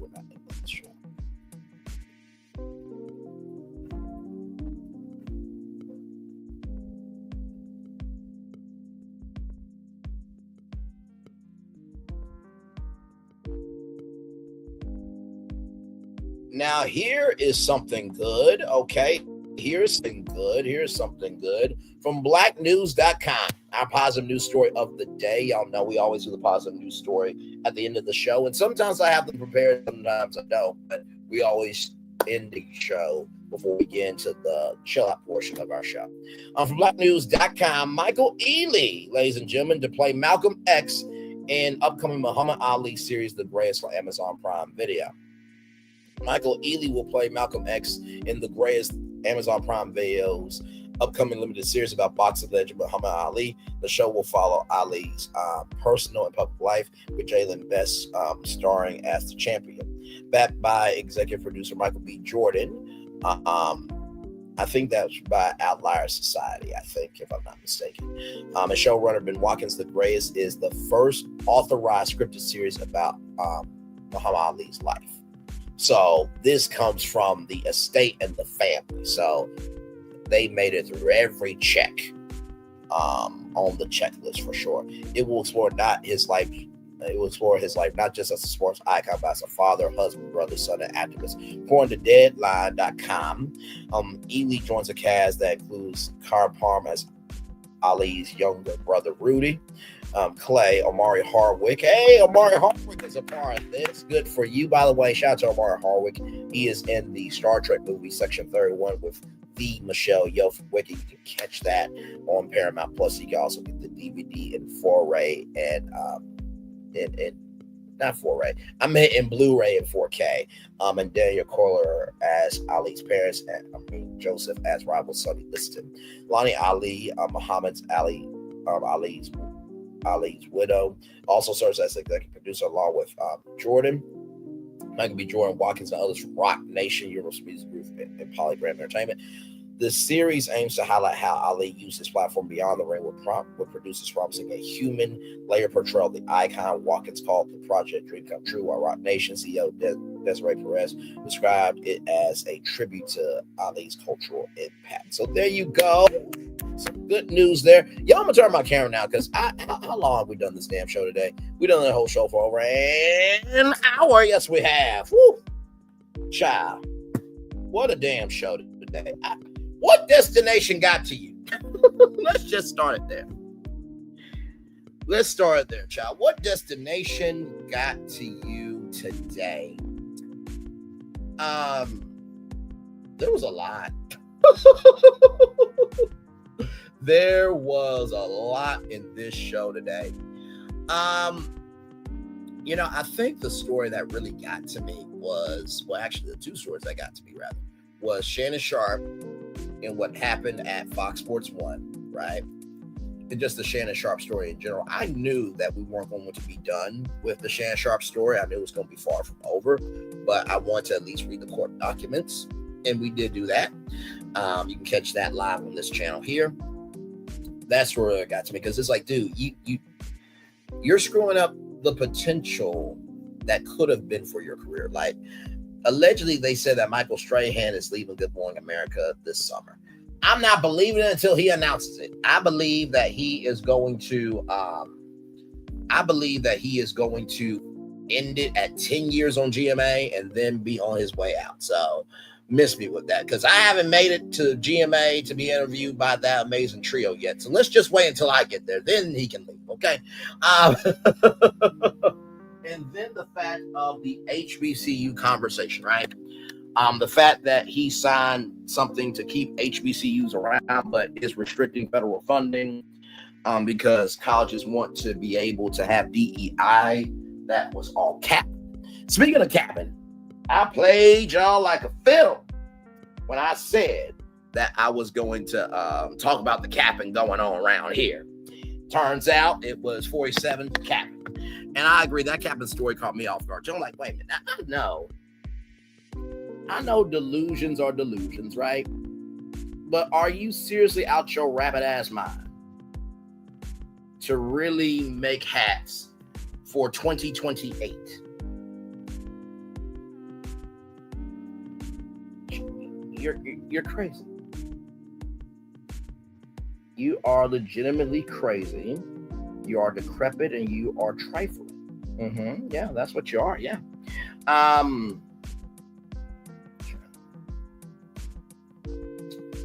Oh Lord, it's always something. But yeah, I just thought that was just crazy. And then the fact that it was, oh Lord, the fact that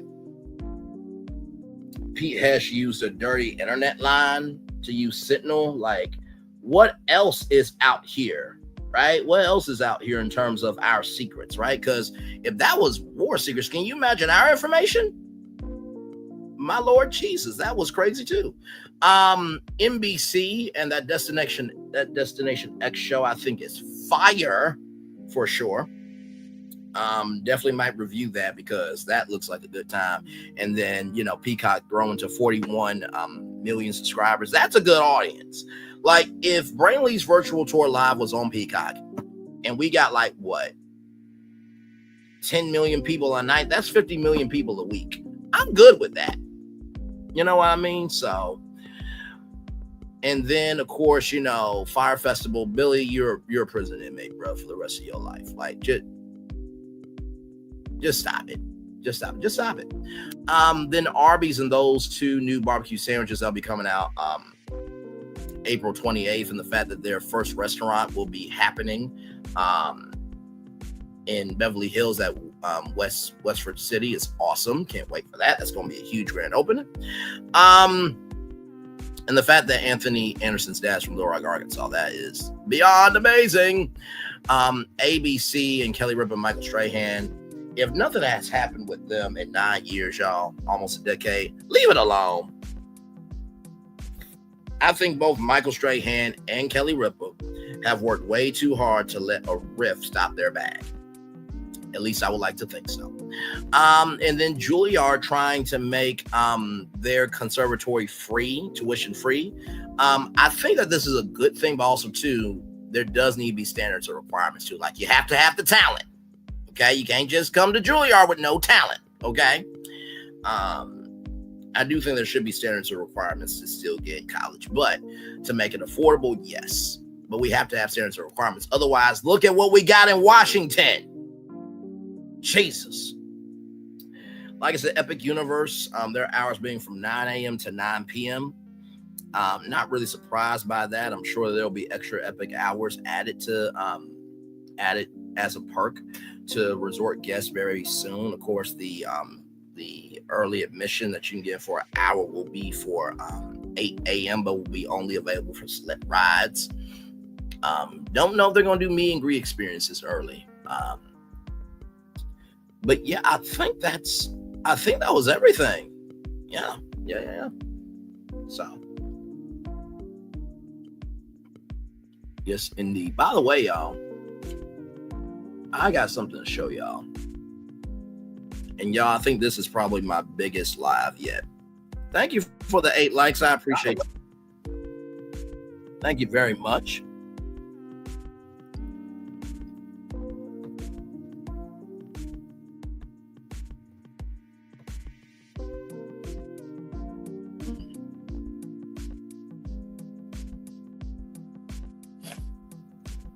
Sorry, y'all. Let me go into StreamYard here because I have a show for y'all tonight that, to be real with y'all, this is probably, how can I put this?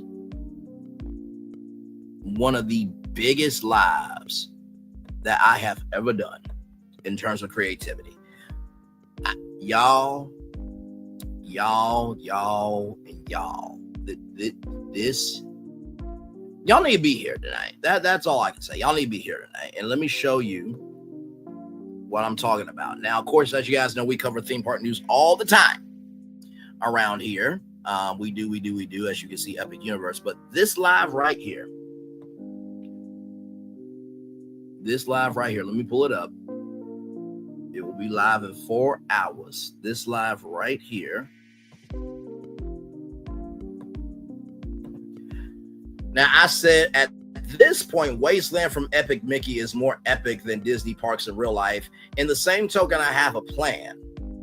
This took some extra magic hours and some mental imagineering for this tour.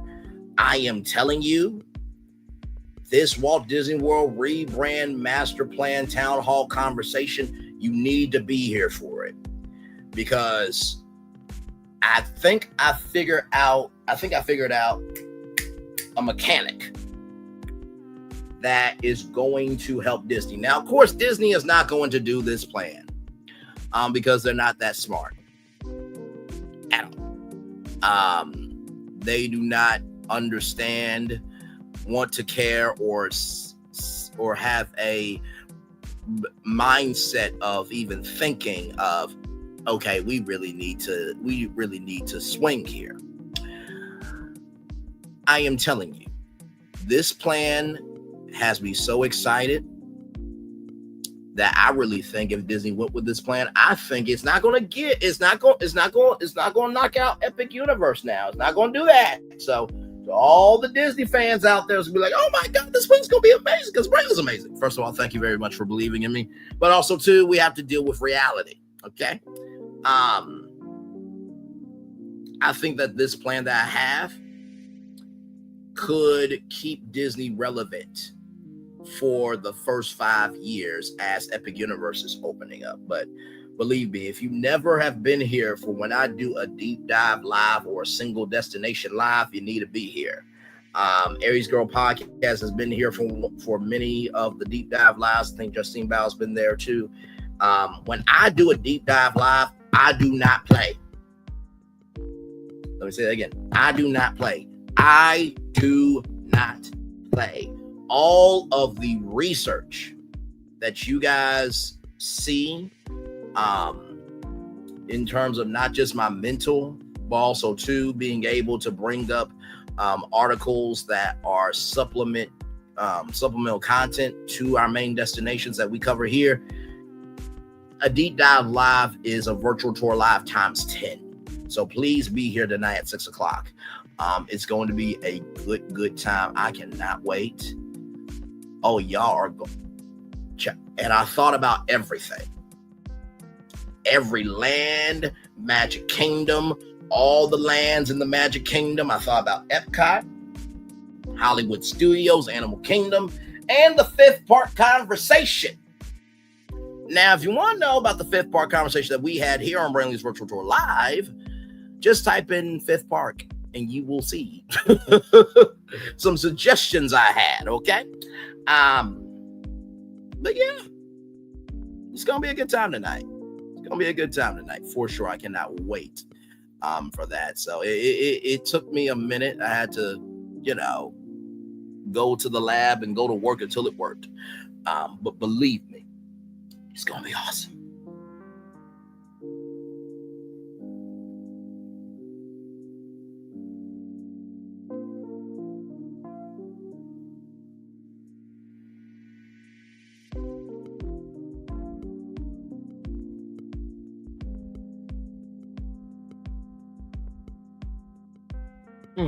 Aries Girl Podcast, you still rocking with me there?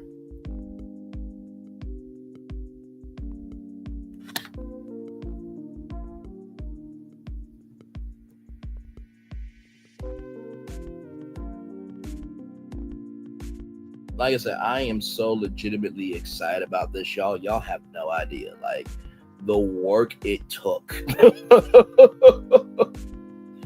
to not only think of these brands and how they would fit into Disney World, but I had to work through my frequency of creativity with this one. More than any other one, to be honest with you. Okay, all good. Listen, I'll be with you. I'm gonna stay with you until that 15 minutes, and then we'll head on out, my friend. But yeah, if you missed this show this morning, this show was a good show this morning. Okay, listen, we started with HBCUs and we ended on Michael Ealy. But if you want to talk about the show, then we started at HBCUs and then ended on Shannon Sharpe. It's no problem. I always make time for my people. Always make time for people. It doesn't hurt to be kind. It doesn't hurt to be a resource, and it certainly doesn't hurt to be about your business for the people that they make their business about you. You know what I mean?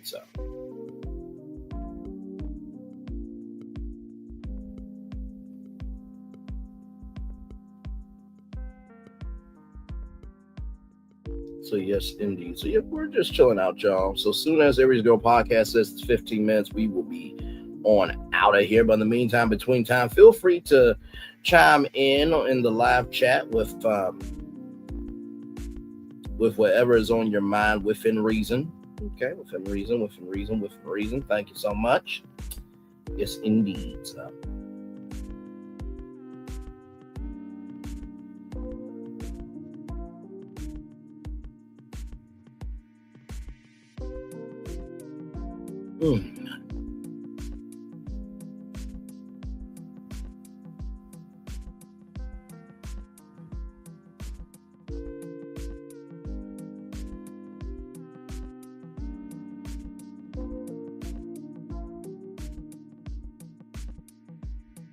Like I said, when I tell y'all how excited I am about this particular live that is coming up at 6 o'clock, y'all are going to lose it.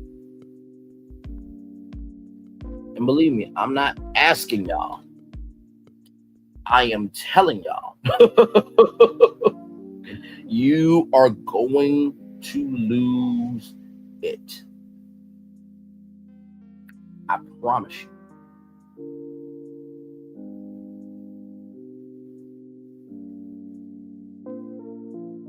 You're going to lose it.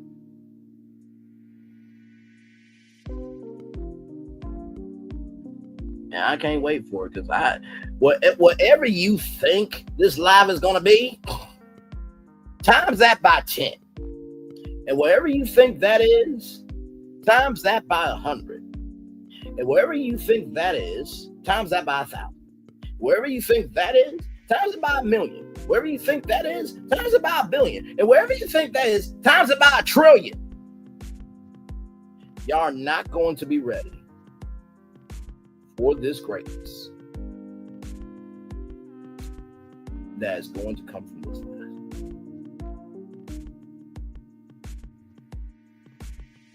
I promise you, you're not.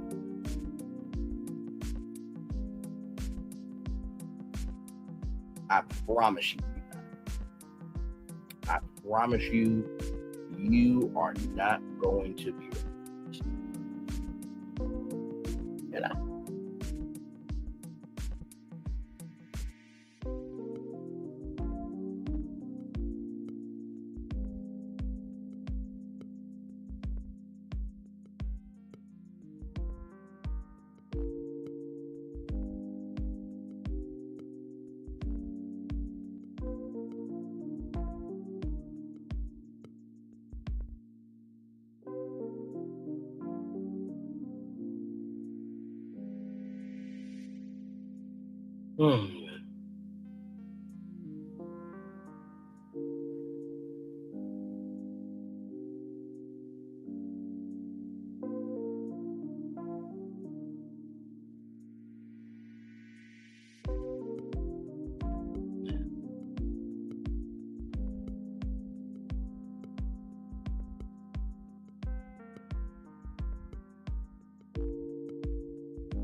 But yes, indeed, I really am excited to bring that to y'all tonight. It took a lot of work. And like I said, I'm saying that now, but I don't think you guys are going to understand until we are live with it. So.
But yeah, we are just chilling out here. Glad to have all you here in the building.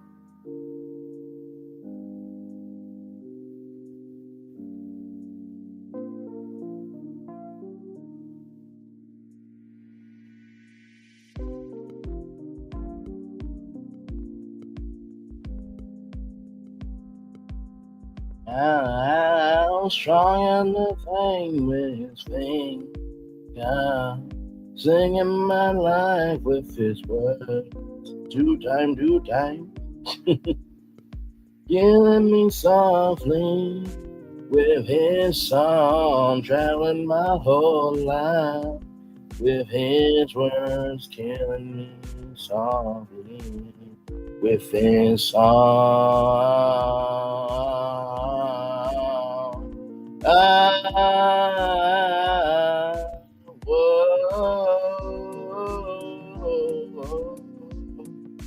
La la la la la, whoa, whoa, la,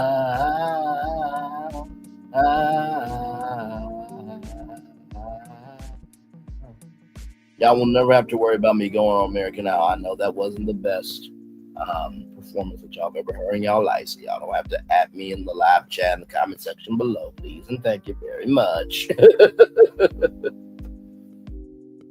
Yes, indeed. Oh my God.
Yes, indeed. Yep, we're just hanging out here for 15 more minutes, and then we will be good.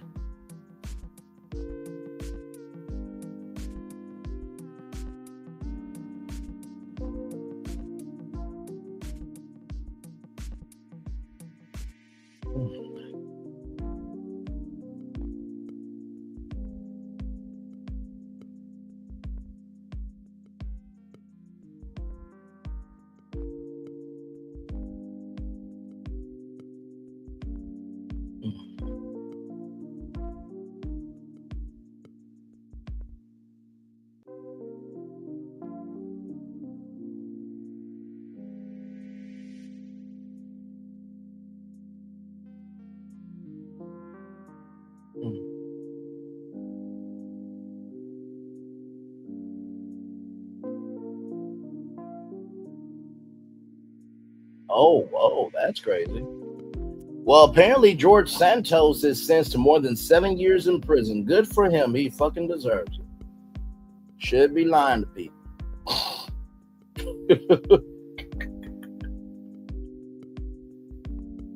I mean, the fact that happened is amazing, you know?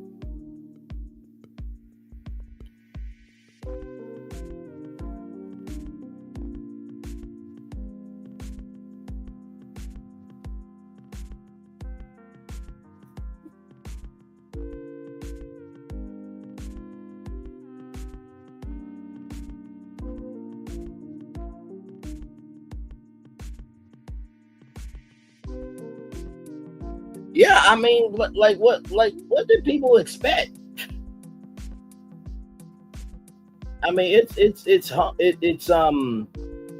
it's nice to see that, you know, that happened to, you know, somebody, right? It should have happened to the president, but of course, privilege and resources and everything in between, but still, like, yeah.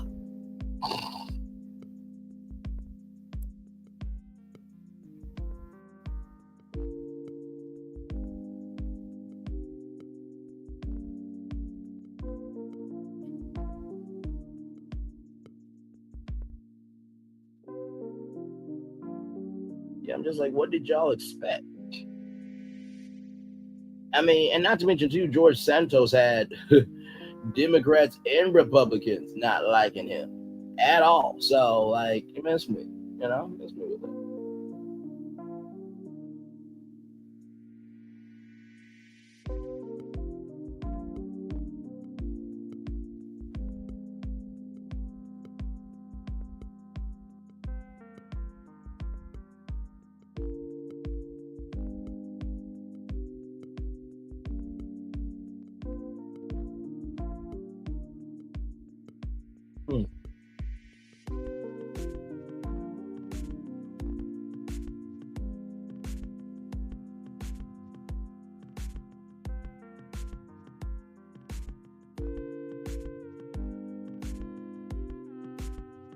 Yes, indeed. We are just chilling. Hey, 3 people, welcome in. Glad to have you here.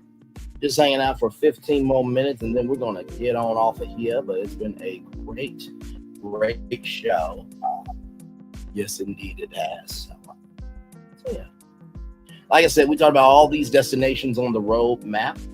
So all you got to do is hit play. We had some issues in the beginning, but believe me, we talk about everything with our tours, so you never have to worry about if we don't get to it.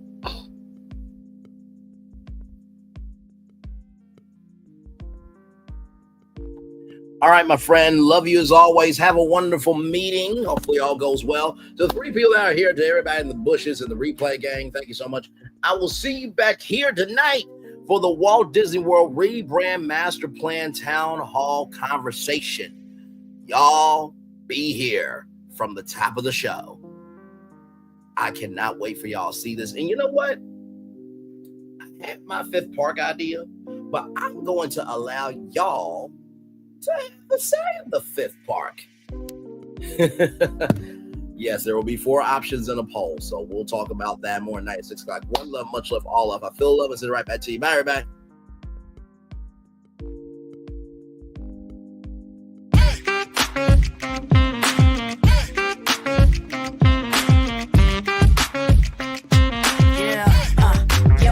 All day. Yeah, we're working, let me play. You know me, work real hard, now we're ready, let's play. Ay, hustle up, yeah. Ready, set, let's go, yeah. Hustle up, yeah. Ready, set, let's go. Turn it up, turn it up, turn it up, turn it up a little louder. Now get low, come on, yeah, drop it to the floor. Turn it up, turn it up, turn it up. Turn it up a little louder. Now get low, come on, yeah, drop it to the floor. Turn it up, turn it up, turn it up, turn it up a little louder. Now get low, come on, yeah, drop it to the floor. Turn it up, turn it up, turn it up, turn it up a little louder. Now get low,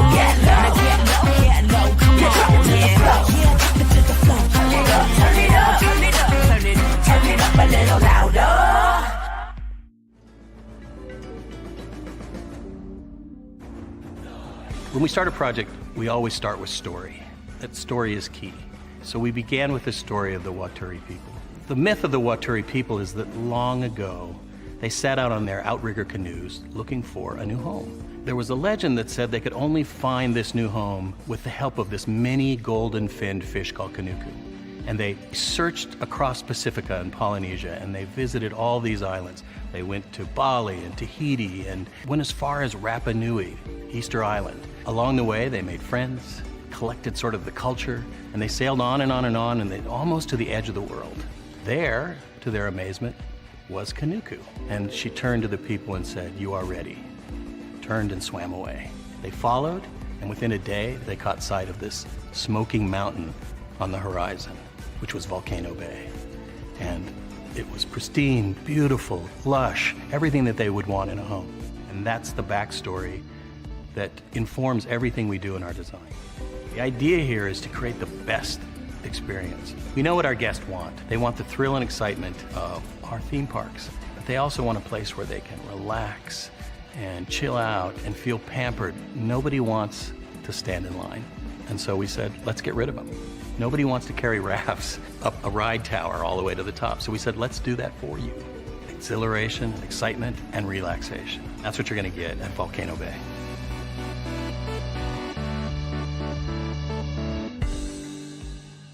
Power 923 Jams and the Arkansas Minority Health Commission encourages you to take the COVID-19 vaccine to help keep you and your loved ones safe. Involved in our community, the People Station, Power 923 Jams. KIPR Pine Bluff, Little Rock, KFOG, Little Rock, a Cumulus Media Station. And now, back to the jams. Hip-hop. Drake. Girls want girls where I'm from. Yeah, well, girls want girls where I'm from. R&B. J. Howell. Just 'cause I love you and you love me. And now, bumping back-to-back continuous music with another fresh new jam. Heard here first on the People Station, Power 923 Jams. Power 923 Jams and the... Where are the girls that like to have fun? Where are the girls that like to have fun? Where are the girls that like to have fun? Where are the girls that like to have fun? Where are the girls that like to have fun? I'm a fun girl, very fun girl, see a shot, take a shot, never run girl. I'm a fun girl, very fun girl, see a shot, take a shot, never run girl. H-I-C-A-S, H-I-C-A-S. I'm a fun girl, very fun girl, see a shot, take a shot, never run girl. I'm a fun girl, very fun girl, see a shot, take a shot, never run girl. C-H-I-C-A-S, C-H-I-C-A-S, C-H-I-C-A-S, C-H-I-C-A-S.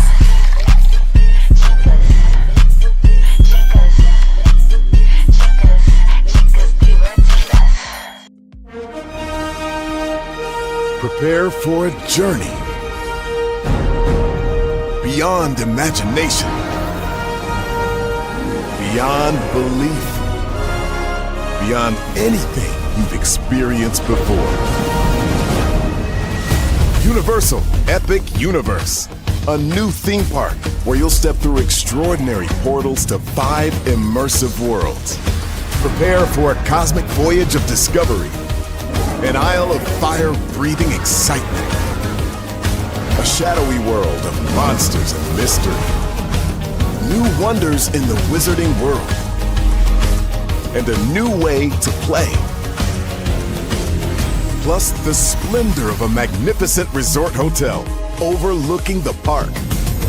It's all new excitement at Universal Orlando Resort. A week's worth of vacation thrills with 4 amazing theme parks, a variety of spectacular themed hotels, and incredible dining and entertainment. It's all at Universal Orlando Resort, where you'll find new adventures every day. Explore the astonishing worlds of Universal Epic Universe at Universal Orlando Resort.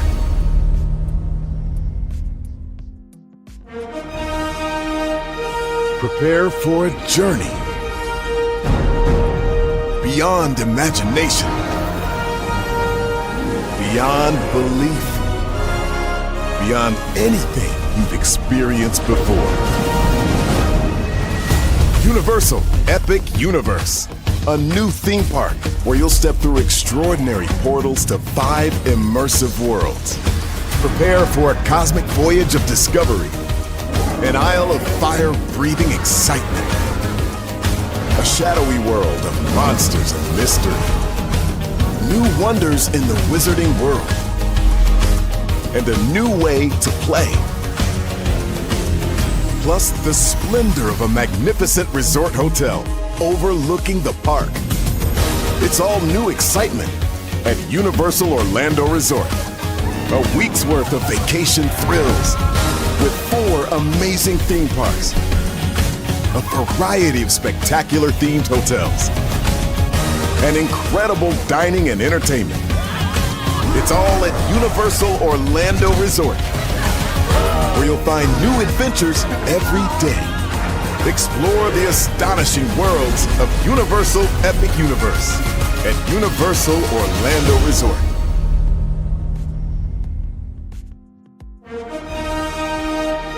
Prepare for a journey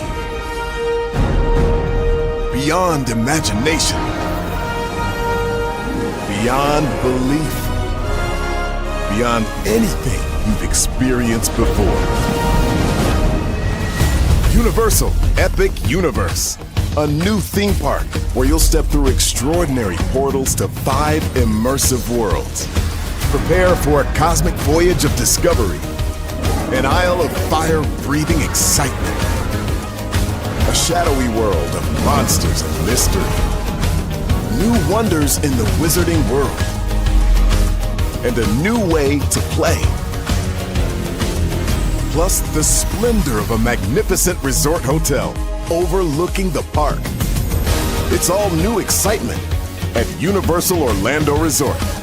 A week's worth of vacation thrills with 4 amazing theme parks, a variety of spectacular themed hotels, and incredible dining and entertainment. It's all at Universal Orlando Resort, where you'll find new adventures every day.